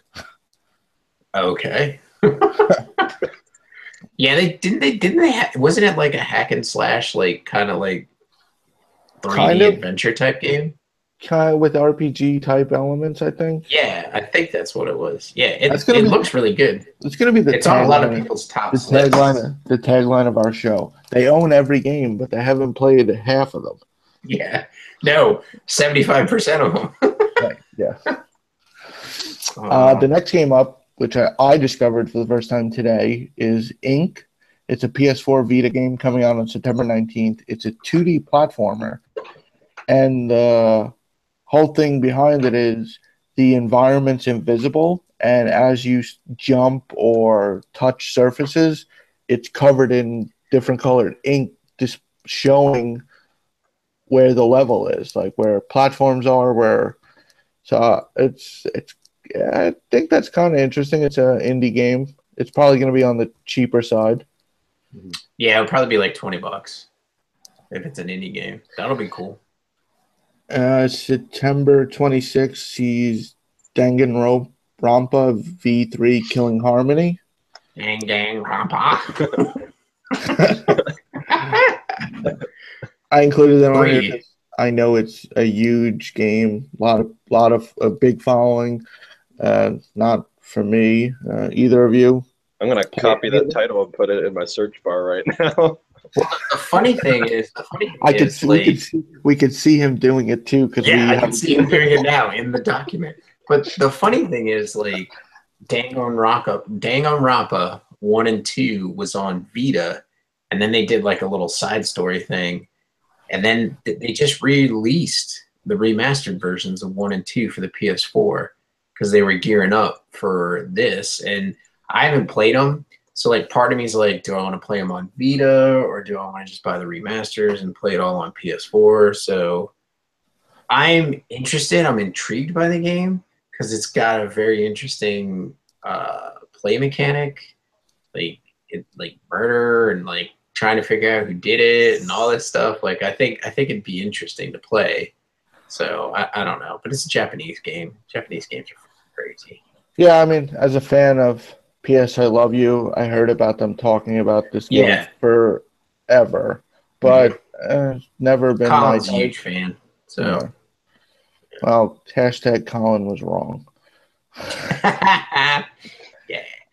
Next up, and also this list is not chronological at this point because there's too many games and somebody can't do months. He just doesn't know when the months fall. So. Yeah. Hidden Agenda, which is another PlayLink game. They released that free game, That's You. Are all the games in PlayLink free, or are they going to start charging them? No. I don't even think, they didn't do, the people that are doing Hidden Agenda did Until Dawn. I don't think. That's, okay. It's the same. It's the same people. Okay, so it's all just under PlayLink, but it's different. It's a different developer than who did That's You, and also they're doing the one called The Patient, which is Inpatient, which is VR. But anyways, Hidden Agenda looks awesome. I like the fact that you can have multiple players use their phone, and you can actually play the game with your phone. Yeah, that's what the whole PlayLink thing is. So That's You. Like That's You is kind of like it's like a fun multiplayer game, and it's free, Christian. You can get it until October 18th, I think it was, sometime in October. But you can get your friends around your TV, and they can play. Y'all can play on your phones and have fun playing the mini games that are in That's You. Cool. And then Hidden Agenda will be like a crime drama, everybody gets a piece of the clue, and then one person is trying to destroy the case, or trying to ruin everybody else's chances of solving the case. So it's gonna be interesting. I'm excited for it. I'll probably pick that up. It looks pretty cool. Yeah. Next up is, this was actually kind of like a stealth announcement. .hack GU Last Recode. I remember these games from PS2. I didn't play them, but I do remember them, and I only just heard about this last week. It's all 3 of the PS2 games? That is awesome. But I guess they added new elements to the game, making it feel like a new game. Nice. I never got into the .hack games, but they always seemed interesting. I think I was moving away from playing my PS2 at that time. So I think that's when WoW took hold, was around the time that they were out. So yeah, we both lost a lot of time to that crap.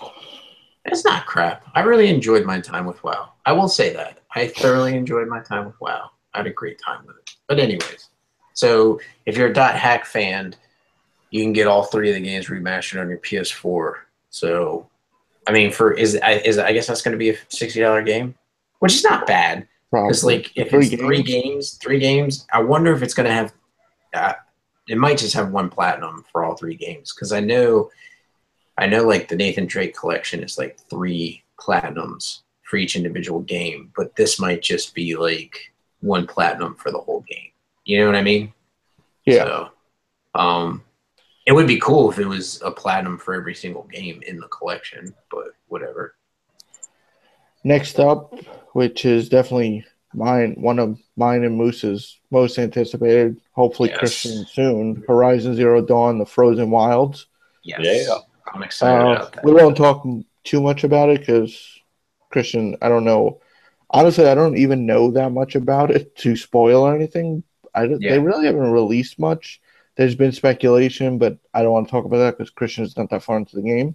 But that's definitely a day one purchase. Oh, I already bought it, but that's a day one play. Side note, Christian, if you're liking Horizon Zero Dawn, you can pre-order the DLC for 25% off. Oh. So it's like $15 instead of $20. I think that's as long as you can pre-order it. So up until November 7th. That's worth it to me because DLCs they don't really go down in price, do they? No, not usually, like right off the bat. And I don't, Jason, you might have to confirm this. Is this a game that you need the original game to play? It's not like Lost Legacy where it's like separate, or First Light, like Infamous, where you don't need the first game. I think you might need the first game, like the original game, to play this, which you have, Christian. Yeah, but I'm just saying. I don't think it's standalone. Yeah, that's what I was getting at. I don't think it's standalone, but still, like up until the game launches on November 7th, you can pre-order it for 25% off. So, which is a good deal. Well, no, because it's classified as a level, so it is DLC. It's not. Okay, so it's not standalone. Yeah. Okay, good to know. It's also interesting. I was reading that it's the first DLC, which makes me think there will be more. There might be more. Ooh. I could see him doing more. Oh yeah, cool. To use this download, you must own Horizon Zero Dawn. Okay. So that's good to know. That's good to clarify for the listeners that it's not standalone. Oh, and it's actually this is enhanced for PS4 Pro. Nice. Christian, you're going to have to let us know how it looks. Yay. I think I asked you last week, did you get the avatar? Me? It's supposed to be an avatar when you purchase the game. I probably did. I just haven't looked. So I'll have to check it out. The next game I've never heard of and I don't care about, but I only mention it because we talked about it last week. From the makers of Katamari Damacy is Wadum. Damacy. Yes, Wadum. I've never heard of it, but if it's from them, I'm sure it's going to be zany and crazy Japanese game, and it's going to be cool. So that's what Katamari Damacy is. It's just freaking insanity. So. Next up is, I don't know if there's rumors, but Jack 2 and Jack 3, I guess they're supposed to be remade and possibly coming out this year. Mm-hmm. Yeah, because they're following the Precursor War, which was Jack and Daxter 1, which you got free if you pre-ordered Lost Legacy. Yeah, I think they're remasters. They might be remasters and not actually remakes, because they're just Crash Bandicoot is like a remake, but these are PS2 on PS4 games. Yeah, I think so. They're just like the Precursor Wars, the first one, which is a PS2 on PS4 game. So it'll have a platinum. Yeah. This one Rainbow Skies. Yes, it's a big game. Rainbow Moon had quite a following. Played the hell out of it when I got a Vita. It's a great game, Rainbow Moon. It's only announced for 2017. No actual release date. It could come out. What won't come out is Dreams. That'll be a 2019 game. So Dreams will be a 2019 game. If we're lucky. What is it? Media Molecule? Yeah. Yeah, it'll be a while. We mentioned Monsters of the Deep, the Final Fantasy VR episode. Yeah. Gran Turismo Sport comes out October 17th. Definitely interested, not day one. You played a lot more Gran Turismo than I did. Yeah. I was more of a Ridge Racer fan. Oh, I loved Ridge Racer. Dude, Ridge Racer was like the best. It was the best. Ridge Racer 4, I played the hell out of that game on my PlayStation. So. Earth Defense Force 5 is announced. Yes. Yes. Christian read that before the show and got so excited. Yeah, he was like, wait, there's an Earth Defense game coming out? Yeah, so that's awesome. Next up, I'm not even trying to pronounce this, but Eater. Eater. It's just Eater. Yeah. And as I mentioned last week or the week before, I hate this term, but it's a Souls-like dungeon crawler. This one's been a long time coming though. Like this game. It was announced a while ago, and it looks cool. Like it looks badass. Like I think you would enjoy it, Jason. Like I think you like it. I'm interested. It definitely will be on my radar. A lot of games want to be Souls-like though. Yeah, that's true. Yeah. Well, we talked last week, Christian, about the shooter. There's a first-person shooter coming out. Yes. Souls-like. That just no. That doesn't work. Well, Prey's kind of Souls-like. A lot of like open world. Just you gotta pick and choose where you go, and you can go a lot of places in different ways. Next, Moss. We talked about that a little last week. It's coming out. That's the mouse VR game. Yes. Yeah. Which looks cool. I wish I had VR to play it. Like it looks awesome. I hope it does well. The Ultimate Walking Simulator Abduction is coming out August 29th. Today, actually. I mentioned this because I think it was 2 or 3 weeks ago. This is from the people who made Myst and Riven. Yeah. The original walking simulators. Yeah. Good games. Another hopeful 2017 is Death's Gambit. I'm pumped for this game. That looks good too. Yeah, can't wait. It's another Souls-like game. Yes, but in my personal opinion, I think what they tried to do with Souls is they tried to bring back like old school difficulty from old games. So like if you play like Castlevania, like some of those, like I was playing Castlevania Symphony of the Night when I was on my vacation in June when I was up hanging out with you, Christian. And the family for the reunion, and I was just like, there's like so many Souls elements in this game, and I'm like, this game came out way before Souls, so I think this is a game where it's trying to marry like Castlevania and Souls, and I think it's going to do an awesome job. Like I watched like the boss videos of it, and it just looked freaking awesome and insane, and it was announced for the PS4 like 2-3 years ago. And I think they've just been polishing it off. And this is my other thing. Like, Sony does a lot of, like, promotions for, like, indie games. So, like, they do, like, a summer games, like, or they did, like, Play 2017 or whatever. I think this game and then the other game, which I don't think is on the list, is Chasm, which is it's being promoted by the same guy, Dan Eidelman, I think it is, who helped Hap. His last name's Hap. Get Axiom Verge on PS4 and back. Also, their game he helped dudes get Mages of Stellaria, which just launched on the 22nd, which is supposed to be awesome.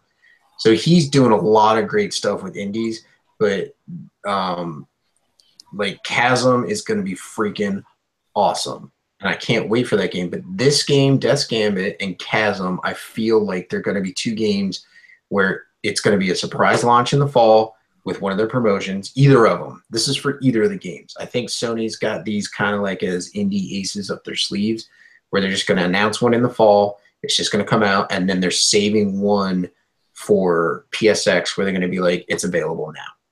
Like, I really feel that's what they're going to do with their games. So, but anyways, those like...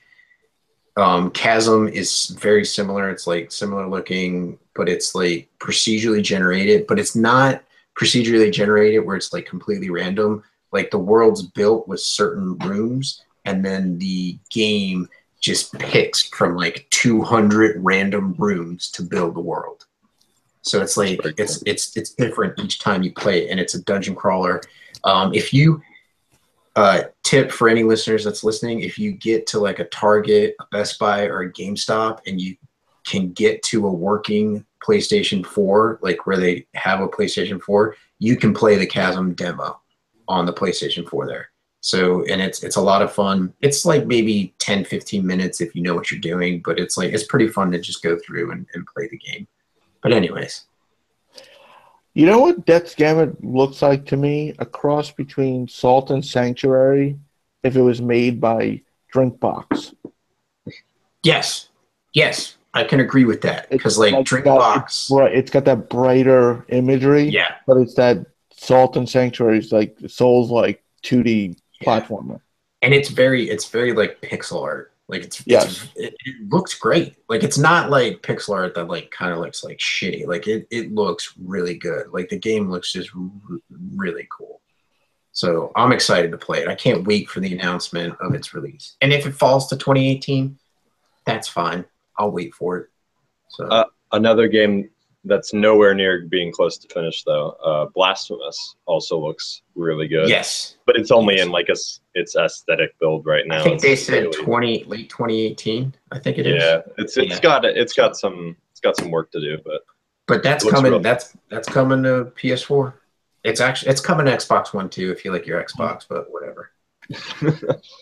Next up, we talked about this. Moose already pre-ordered his Hob from Runic, the makers of Torchlight.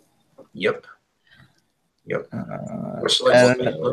And another game that Moose has talked about is Ruiner from Devolver. This game looks awesome. It's like a kind of like a isometric, like top-down, like kind of shooter, like steampunk. Like it looks really cool. Like it looks like like a steampunk or like a cyberpunk. I want to say cyberpunk. I apologize. Erase steampunk. It's like a cyberpunk version of Hotline Miami. But anyways. We talk about Souls-like. I think we're going to start calling them Hotline Miami-like. Yeah, there we go.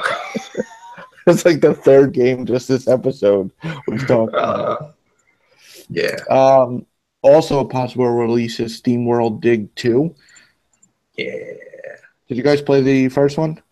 I own it, but I haven't played it yet. It's a fun game. It's like Spelunky, which our friend Matt loves, streams constantly. Well, it's funny. It's crazy because they have SteamWorld. They had SteamWorld Dig, then they did SteamWorld Heist, and now they're going back to SteamWorld Dig. Well, Heist was a quite different game from Dig. Yeah, that's true. That's a good point. Both good games. If you got a chance to pick up both, if you're looking for something that's like not too involving and something that's a lot of fun to play and not too expensive, you can put both those on your, you can pick up both SteamWorld Dig and SteamWorld Heist and have a lot of fun with both those. So next up is Battle Chasers Night War. I'm excited about that. This is coming out on every system possible, even Mac. Yeah. Now that isn't that by the artist who did the work for Darksiders?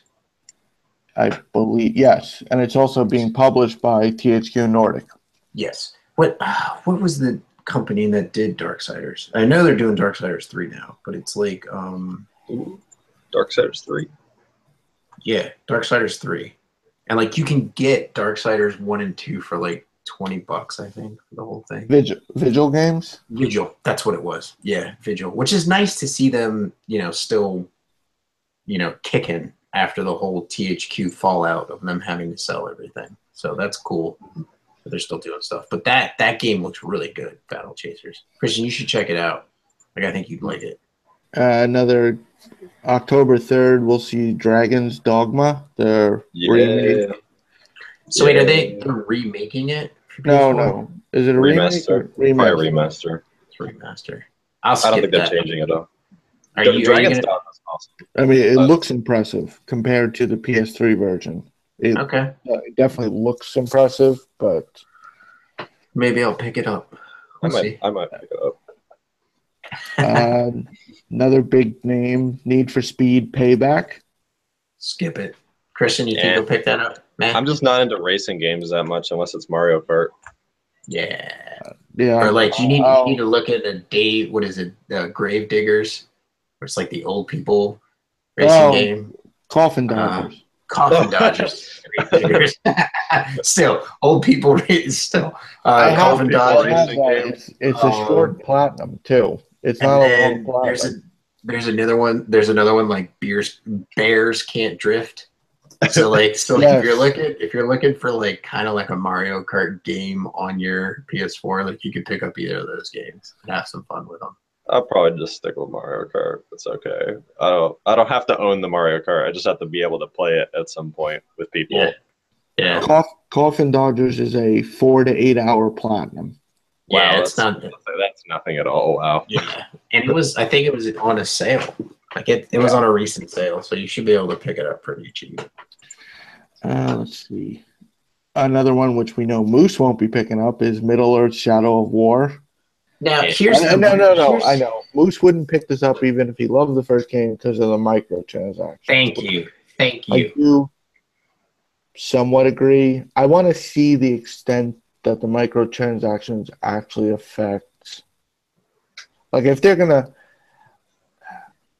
cosmetic like Overwatch, so be it. But if they're like the difference between I could speed up my platinum by like 12 hours, that's kind of horseshit. Well, I think Christian and my cousin Andrew and I were talking about it, and it looks like it's going to be an instance where it makes people that don't spend money on the microtransactions have to grind the game longer to complete things. They're making these transactions important to the game, or they're building it in where it is a mind-numbingly hit my head against a brick wall grind, like if you don't do the microtransactions. And it's like, that's horseshit. Like I'm not going to support a game company that does that. I'm not into that. Like I just no, even though I hate the first game, like you said, even if I loved it, I would still not buy this game because of this. So yeah, I mean I was super pumped before the microtransactions. I might as well mention it. Wolfenstein 2 comes out the same month, so that was going to be a setback anyway till Wolfenstein was done, but definitely now I'm definitely waiting on it, if anything. Yeah, I'm excited. I'm more excited for Wolfenstein 2. Yeah, Wolfenstein 2. Wolfenstein 2 looks really good. I have pre-ordered. That's actually the only game I have pre-ordered the rest of the year. Gotta hit that backlog. I've got one. Yeah, you have Hob. I have Hob, and that's it. I have none. Okay. Also on October 27th, which is being billed as the greatest day in gaming of the year, is Assassin's Creed Origins. I don't care for the Assassin's Creed games. I can't. I heard it's a Witcher ripoff. I'm sure it'll be great. It looks amazing. I'm just having been a fan. It looks good though. I have to agree. It looks really good. I mean, for those wondering, Mario also releases that day. That's why it's such a big day. Oh wow! Well, yeah. Mario Odyssey. The only one that I've ever enjoyed playing was Black Flag. Assassin's Creed 4. Yeah, Assassin's Creed 4 was so good. Yeah, that's it. I mean, it was so good, and people loved it so much that now they're making a multiplayer Pirates game. So people want it. You know what? The story concept, I loved it. The whole he's in the machine, he goes back, but I felt the execution was poor, and it left a bad taste from the first game that I never really gave the other ones a good try. But yeah. I mean, I never really cared for the stuff that's happening in the real world anyway. I only cared about the pirates. But even still, I don't think Assassin's Creed 4 was good because of the story, because it was actually on the weaker side compared to some of the other games. But it was just the gameplay was so fun when you're a pirate. It's basically a pirate game. It's not even an Assassin's Creed game. It's just a pirate game. I think I said it last week that Dishonored was the Assassin's Creed game I wanted. Yeah, that's a good point. Okay. Yeah, that's a good argument. Yeah. A couple days later is Bubsy. Wooly Strikes Back. So that's on Friday. That's on that Friday. No, I won't be buying Pre-order. No. We'll see our annual Call of Duty game in the first week of November. I got my beta code. Well, not yet. You know, I've heard positive things about the beta. I have too. It looks good. But to me, they're the same thing. I'm not spending the money. It's the same. Essentially, it's the same thing. It's just a different setting, but. Yeah, but so here's the thing. Here's the thing with that. Like, a lot of people want them to go back to like World War II.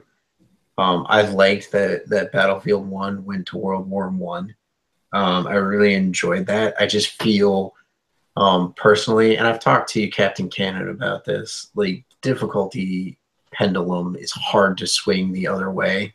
Like you just like if I'm playing Battlefield 4, like I could not have played the game for like 2 months. If I jump in, yeah, my first round's going to be shit, but my second round's going to be good. My third round will be better, and then the fourth round of the night, I'll be firing on all cylinders. But with Battlefield 1, I feel like first round shit, second round shit, third round shit, fourth round shit, and I'm just like beating my head against the wall. And we have also agreed that I feel like as you level in Battlefield 1, you can buy better guns, or you have to level your characters up to get, or your classes up to get better guns. And we're always getting killed by the same fucking gun. And I can't get that gun yet. And that's what pisses me off. So it's not just the people, like, even if the people were like better than me, I could still have like a fighting chance. But now it's like they're better than me, but then they're also better than me because they have better guns than me. So it's just like Battlefield 1, I could not get into as much as I usually do. I was actually really not really disappointed, but I was disappointed in Battlefield 1 because Battlefield 4 was so good. Battlefield 4 is like one of my favorite shooters of all time. It's just it was so fun. And they just gave you so much crap. You had like 100 guns to pick from. It's like, what do I do? What do I do? I got all these guns to pick from. And then they shit on everyone. But like I almost want to re-download Battlefield 4 from my PS4 so I can play it again. It's like $6. Yeah. $6. Yeah, it's not bad for $6. There's a community out there because also there's a lot of people that want to go back to the like modern shooter. But I feel like I don't know why Call of Duty I know they went back to World War II because it's like, oh, we're going back to our roots, and it's kind of like a reboot, but not really. Well, it's just like I think they're the more in the future they got though, they weren't as well received. Like Black Ops, people loved. Yeah, because that was Vietnam, wasn't it? Yeah, and then it had that whole spoilers, the time jumps. I think it was enough of future, but not fully, and people didn't mind that. But then when they went full on advanced and then Infinite Warfare, people had an issue with that. I will say, Infinite Warfare had one of the best campaigns ever in a Call of Duty game, but the multiplayer was just shit. And I hated it. That's the last one, wasn't it? Yeah, but that's the thing, and the zombies was good too.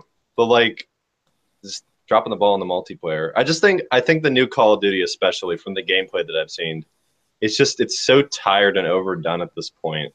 There's nothing special about it. It's just like an arcade shooter.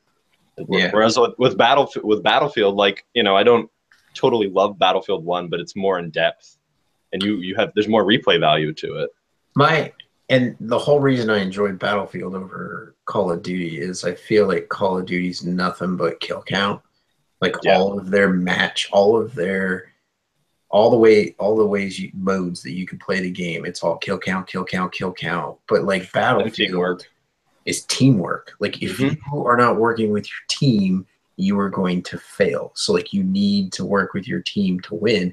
And so I can go in, like I said, I can go in and have like a 3 kills and like 15 deaths because it's my first round back to Battlefield 4 in like 6 months, but I can have a shit ton of points and be number 3 on my team and help my team win because I'm running as a medic and I'm dropping medic packs and I'm reviving people like left and right. Like, that's what's awesome about Battlefield. It's not just about killing. It's about strategizing. It's about surviving, and it's about helping your other teammates win. Like, I don't feel like Call of Duty does that at all. And I have played Call of Duty games. So it doesn't. Yeah. Like, this is the funny thing. Like, you know who's a Call of Duty player when you're playing Battlefield 1 because the motherfuckers are medics and they don't drop medic packs. It's like every time you stop moving, you fucking drop a medic pack because you know what it does? It heals your team. Like, that's what you do. So it's just funny. And then like I'll just sit there and like melee them. I'm like, drop a medic pack. Or even people that are playing they're playing support. It's like, drop an ammo box. Drop an ammo box so your team can fucking fill up. You get points. You don't get kills, but you get points. But anyway, moving right along. Next up, Lego Marvel Superheroes 2. I don't. The Lego games are fantastic. They are all fantastic. They're designed for kids, but I played, I think, Marvel Superheroes 1. I haven't, and I've played it. Star Wars, I think Lego Star Wars is so good. All the Lego Star Wars games are amazing. They have all the features you want in like a regular Marvel game or a Star Wars game, but they could do more because it's just a Lego figure. Yeah. Which is they'll be making those forever. I might pick it up and play it after I platinum the Superheroes 1, but we'll see. Maybe. So, yeah. Next up is the one game that would make me think about VR, but still not get it. The Elder Scrolls Skyrim. Which you still don't have the platinum on PS4. No, right? I don't. Bethesda, where's Elder Scrolls 6? Well, it's like that meme. Did you see that one meme that's out there with like Todd? Like, y'all see that meme with like the guy walking with his girlfriend and he's checking out the other girl? Yeah. Well, like it's like Todd Howard's face is like photoshopped onto the dude, and it's like Elder Scrolls 6 is his girlfriend, and the girl that he's looking back at is Elder Scrolls 5. I was like, that is the best one ever. It's the best one ever. Speaking of VR, there was a price drop announced, but I don't know if it was European only, so I didn't really list it. Apparently, they basically included the camera cost now. It used to be an additional cost, so now it's down to $350, which it's still up there, but it's a $50 savings, so it's a start. Yeah, which is good. Also VR, we have Fallout 4 and Doom VFR. That should be cool. That should be like pretty cool. Virtual fucking reality. Is that? I was thinking, is VFR supposed to be like the BFG, the big fucking gun? Yeah, virtual fucking reality. They're like big fucking gun. But anyways, those would be cool. Yeah, I mean VR has it's more of a niche thing. Like, try it 10 minutes, I'm done. Well, for now, it might find a bigger crowd in the future, but it's too expensive, first of all, and it makes everyone sick. So until we get rid of those two things. Another big shooter release is Battlefront 2. Christian, you're excited about that, right? I'm starting to get more excited about it because I've been watching a lot of gameplay. So the Gamescom. Oh, sorry. What were you gonna say? No, I was gonna say about the gameplay, but go ahead. Yeah, the Gamescom demo. They had PS4. This time they didn't have PCs. They have PS4 Pros. At the Gamescom demo, and they had, and it's in 1080p 60 FPS. Most of the time. I think it drops a little bit, but that can always be changed. So the gameplay looked great, and from everyone who played it, they all said that it's much more in depth. Like, already in like the 2 demos that we've had, the Space Battle one at Gamescom, and then the Assault on Theed at E3, we've already seen way more content than there ever was in Battlefront 1, and we still haven't even gotten the full game. Yeah. And I also saw a roster leak for some of the heroes, and General Grievous was on it. And I'm like, yo, if you put General Grievous in that game, I will buy it. I will pre-order that. Cool. Yeah, no, I saw the Gamescom video, and that space battle looked it didn't even look like it could be possibly gameplay. It looked that good. Yeah, nice. And that's PS4 Pro. It's PS4s. Nice. So it'll look maybe as good on the regular. On the stock. Yeah. I mean, it looked the original Battlefront, with all of its faults, was a gorgeous game, and DICE is pretty good at making gorgeous games, even if they aren't, So it's gonna look good, but just like it's still up in the air as to whether or not it will be as good as we want it to be. I think I have a lot of high hopes for it, but we'll see. So. Yeah. We also have in November Vampire. Oh, you guys heard about that game? From a long time ago. Don't Nod, something like that. Not from Don't Nod. Yeah. That'll be cool. I'm excited about it. It's the same people that did Life is Strange. I liked Life is Strange. I remember seeing a demo for it a long time ago, but that must have been like a year ago at least. It's got different gameplay than Life is Strange. It's not as it's got some action combat to it. God, I still have that game downloaded on my PS4 and I haven't played it. You need to platinum it, man. It's not that hard. There was gameplay trailer came out. It's more action RPG than you wouldn't know it was made by Life is Strange developers. That's what I was saying. Like, you look at the gameplay and it, like you said, it's action RPG. So you're like, this is by the same people. Like when they first announced it, I was like, oh great, they're gonna take like the template for Life is Strange and make a vampire game, but they didn't. Like, it's got, like you said, like, action RPG type combat. So I think it has more choices. Like like the dialogue has more of an impact, so it pulls that Life is Strange theme where you can choose we still have Dreadnought, which I feel like we've talked about this game so many times, and neither of us have played it. I still have the demo open beta. I still have the beta. For those interested, it's basically World of Tanks in space. Yeah. If you like World of Tanks, play it. And then last but not least is The Impatient, that VR game Moose mentioned earlier. I found that today it's an Until Dawn prequel. Yeah.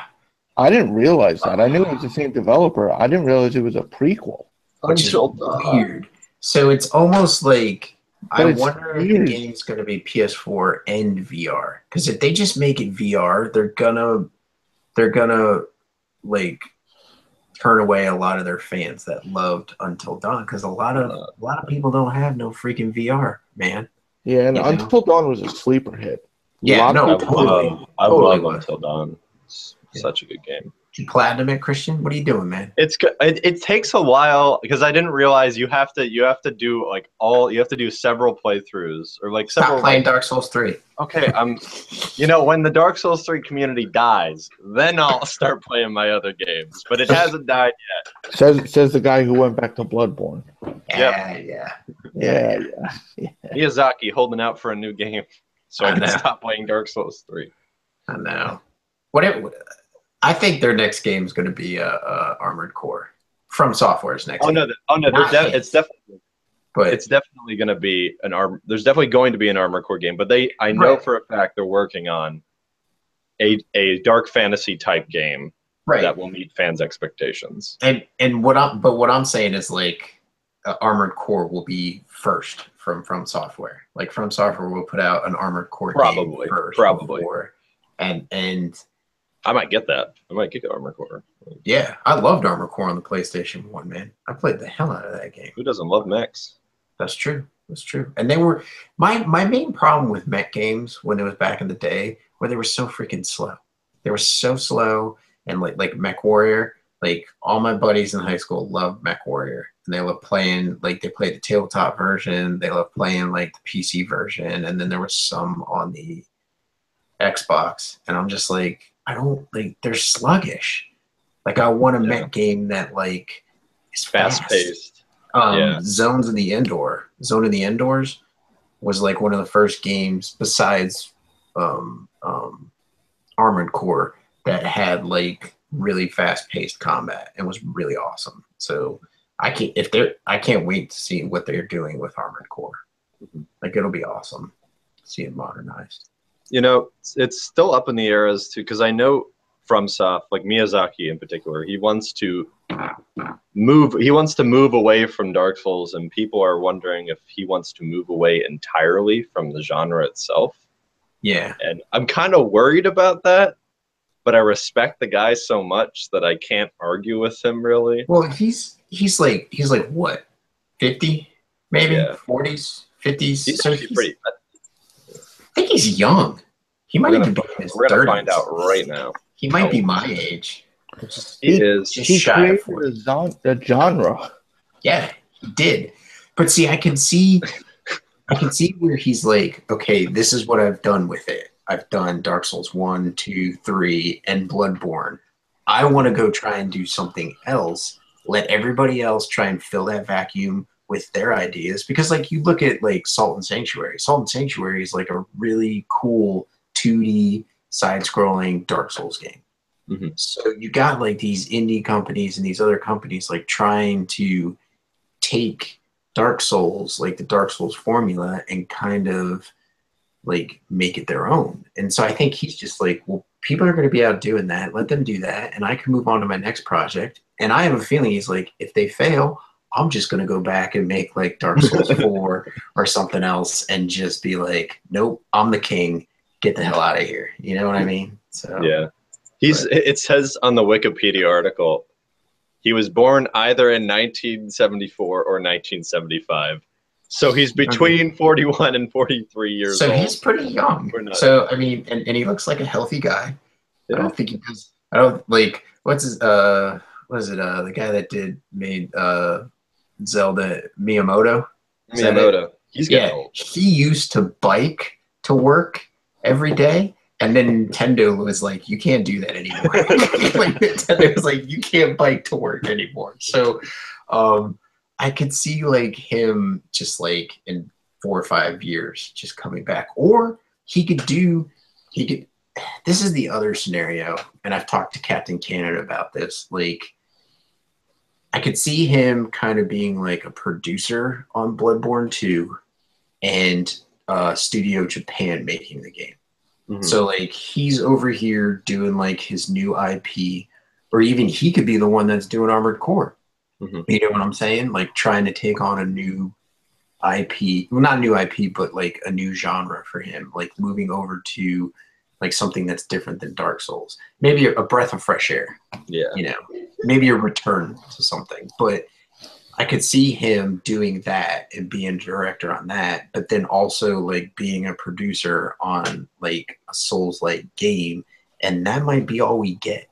You know what I mean? As Dark Souls fans, because I mean, he might be tired of it, or he might just be like, I'm just going to take some time so I can also think about other things that I can implement in the games. You know?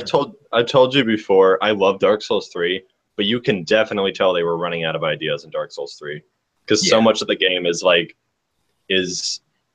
lot of the people, it was as much of a gateway game into the Soul series as Bloodborne was, but because of the co-op, I think co-op drew a lot of people who normally don't do Souls games, but they were definitely running out of stuff. A lot of like stuff from the old, like from Dark Souls 1. It's like, hey, look at that, that's really cool. But on a second glance, it's like, why is this here? Because it doesn't really fit, you know. Mm-hmm. The DLC in particular, Ring City, did a lot of really cool new stuff. But you could tell after that, you know, they're done. They're done for now. At least I'd like to see Dark Souls 4, but it's not going to happen for the next like 3 or 4 years, probably. It'll be a while, and I think or Bloodborne 2, same thing. Didn't he say like, well, doesn't Bandai Namco own The Dark Souls series. Bandai Namco. So I think in Japan, Bandai Namco doesn't. I think it's the publisher of the game. They don't publish it in Japan because Bandai Namco. Because remember when Demon Souls came out, it originally didn't come out in the U.S. Yeah, and so they were looking here. Yeah, and then Bandai Namco is sort of like the same thing. They're bringing it publishes the games in the U.S. or something like that. I'm not an expert on this stuff, but so Bandai Namco doesn't do that in Japan. I think let me find out right now. But anyway, yeah. Future of the Souls. Because I was gonna say like I thought they said that the series wasn't done. He was just taking a break or something. Well, the series isn't. It's done for now. Yeah, it doesn't mean that it's. It doesn't mean that it's. I'd love to see like a 4 or 5 year break and then just come back firing on all cylinders, like reinvigorate it. You know what I mean? Like you were saying, like they kind of were like running out of ideas and maybe retackle some other kind of genres and say, oh hey, we could take that into a Souls game. Like really do a really good job implementing it. So. Before we close out the preview, if you guys can have any of these games today, doesn't matter VR or whatever, it doesn't matter if it doesn't have a release date, which game would it be? Any of the ones we talked about, even games there's no known release. It would be a tie between Death's Gambit and Wolfenstein 2. Christian? Death's Gambit is really, I honestly, I'd say probably Battlefront 2, I guess. Okay. But I don't know. That's kind of hard. Or Earth Defense Force.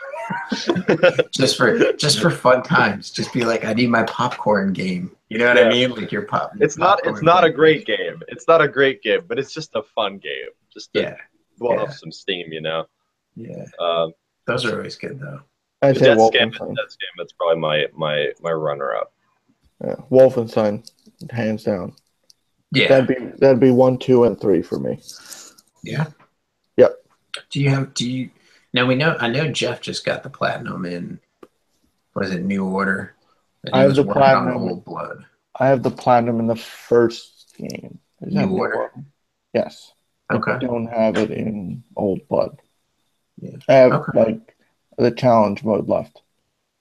Kind of like Doom. Now, did you get the platinum in Doom, or are you still working it? Doom glitched on me. That's what I thought. It glitched on you, and you were like, I don't know if I want to do this again. No, I do want to do it. It's just more of with the trophy challenge type. It's one trophy. Yeah. So it's just easier for you to play other games. So that'll be cool. I mean, maybe you can free up some time and knock that out. I think I have 5 chapters left on me. Like if September was like part of the completion percentage challenge, like you could get so many trophies with the Uncharted series. You know? I know. Yeah, but it wouldn't help because I'd have to finish them. Yeah, that's true. I mean, Jeff. I know Jeff is platinumed Uncharted 4, and I'd like to platinum Uncharted 4, and I think I want to do Lost Legacy. So that should be interesting. Well, thank you, Christian, for joining us. You're very welcome. It was a pleasure. Where can we find you? You can find me on PlayStation Network, Aberrant Meows. That's all one word. Don't ask where that came from. All right, now we know. We have to know. Same thing. I'm starting a Twitch channel, so that'll also be Aberrant Meows. No. Go back. Just rewind like 10 seconds. No, you got to tell us where it came from. No. So there was. You shouldn't have said. You shouldn't have said. Don't ask, because now we're going to find out. This is a very complicated story. So my first gamer tag on Xbox Live. It was YIF9. Now, do you guys know what YIF is? No. Well, all the viewers can look up what YIF is right now on their computers because I don't want to talk about it. And I went through, and after that, because after I found out what it meant, I'm like, oh God, I got to change my gamer tag right now. How do you spell it? Is it YIF? YIFF. Yeah. All right, I'm looking. It only takes a simple Google search. That's what I'm doing. Oh, hello. Wow. So yeah, I'm like, all right, I gotta change my gamer tag now. So I don't know. I went into an obsession with cats for a while, and no reason. He did. I did. But so I went through like a series of like cat related gamer tags, and I don't know. It's just like I felt like I needed to have something cat related for. Well, see, here's the problem. Like you were able to change it on Xbox. Did you understand that you can't change it on the PS4? Like, did you know that? Well, that's why I didn't put YIF in my gamer tag. I made my PlayStation name. But so, yeah, Aberrant Meows. So that's what you can find me on YouTube. I have apparently 1 subscriber, but every time I click on my subscribers, it says I have no subscribers. So I think that's just YouTube. I think that's YouTube just like screwing with me, saying, "Ha, you don't have any subscribers, loser." But like it's glitched or something. Yeah, but I have a lot of Dark Souls videos. I have a Bloodborne video, and I'm gonna start. I bet you YIF would get you. I bet you YIF would get you. Could also get me banned from YouTube, but oh, that's funny. But yeah, that's where that came from. Yeah. So you can find me on Twitch, YouTube, and PlayStation Network, all Aberrant Meows. That's one word. Nice. Yep. When you get that PSN name change, Crazy Cat Lady YIF Nine. Crazy Cat Lady YIF Nine. I'm gonna change my bio for PlayStation Now, for the PlayStation Network. It's gonna say I'm a crazy cat lady. There you go. Period. As always, you can find me on PSN GimpyJ with 2 I's at the end, or at whereisthepausebutton.com. Moose? You can find me at Sven, SVHENN, on PlayStation platforms. I'm on there on the PS4 and the Vita, and I have a PS3, but I don't really play that as much as I do the PS4.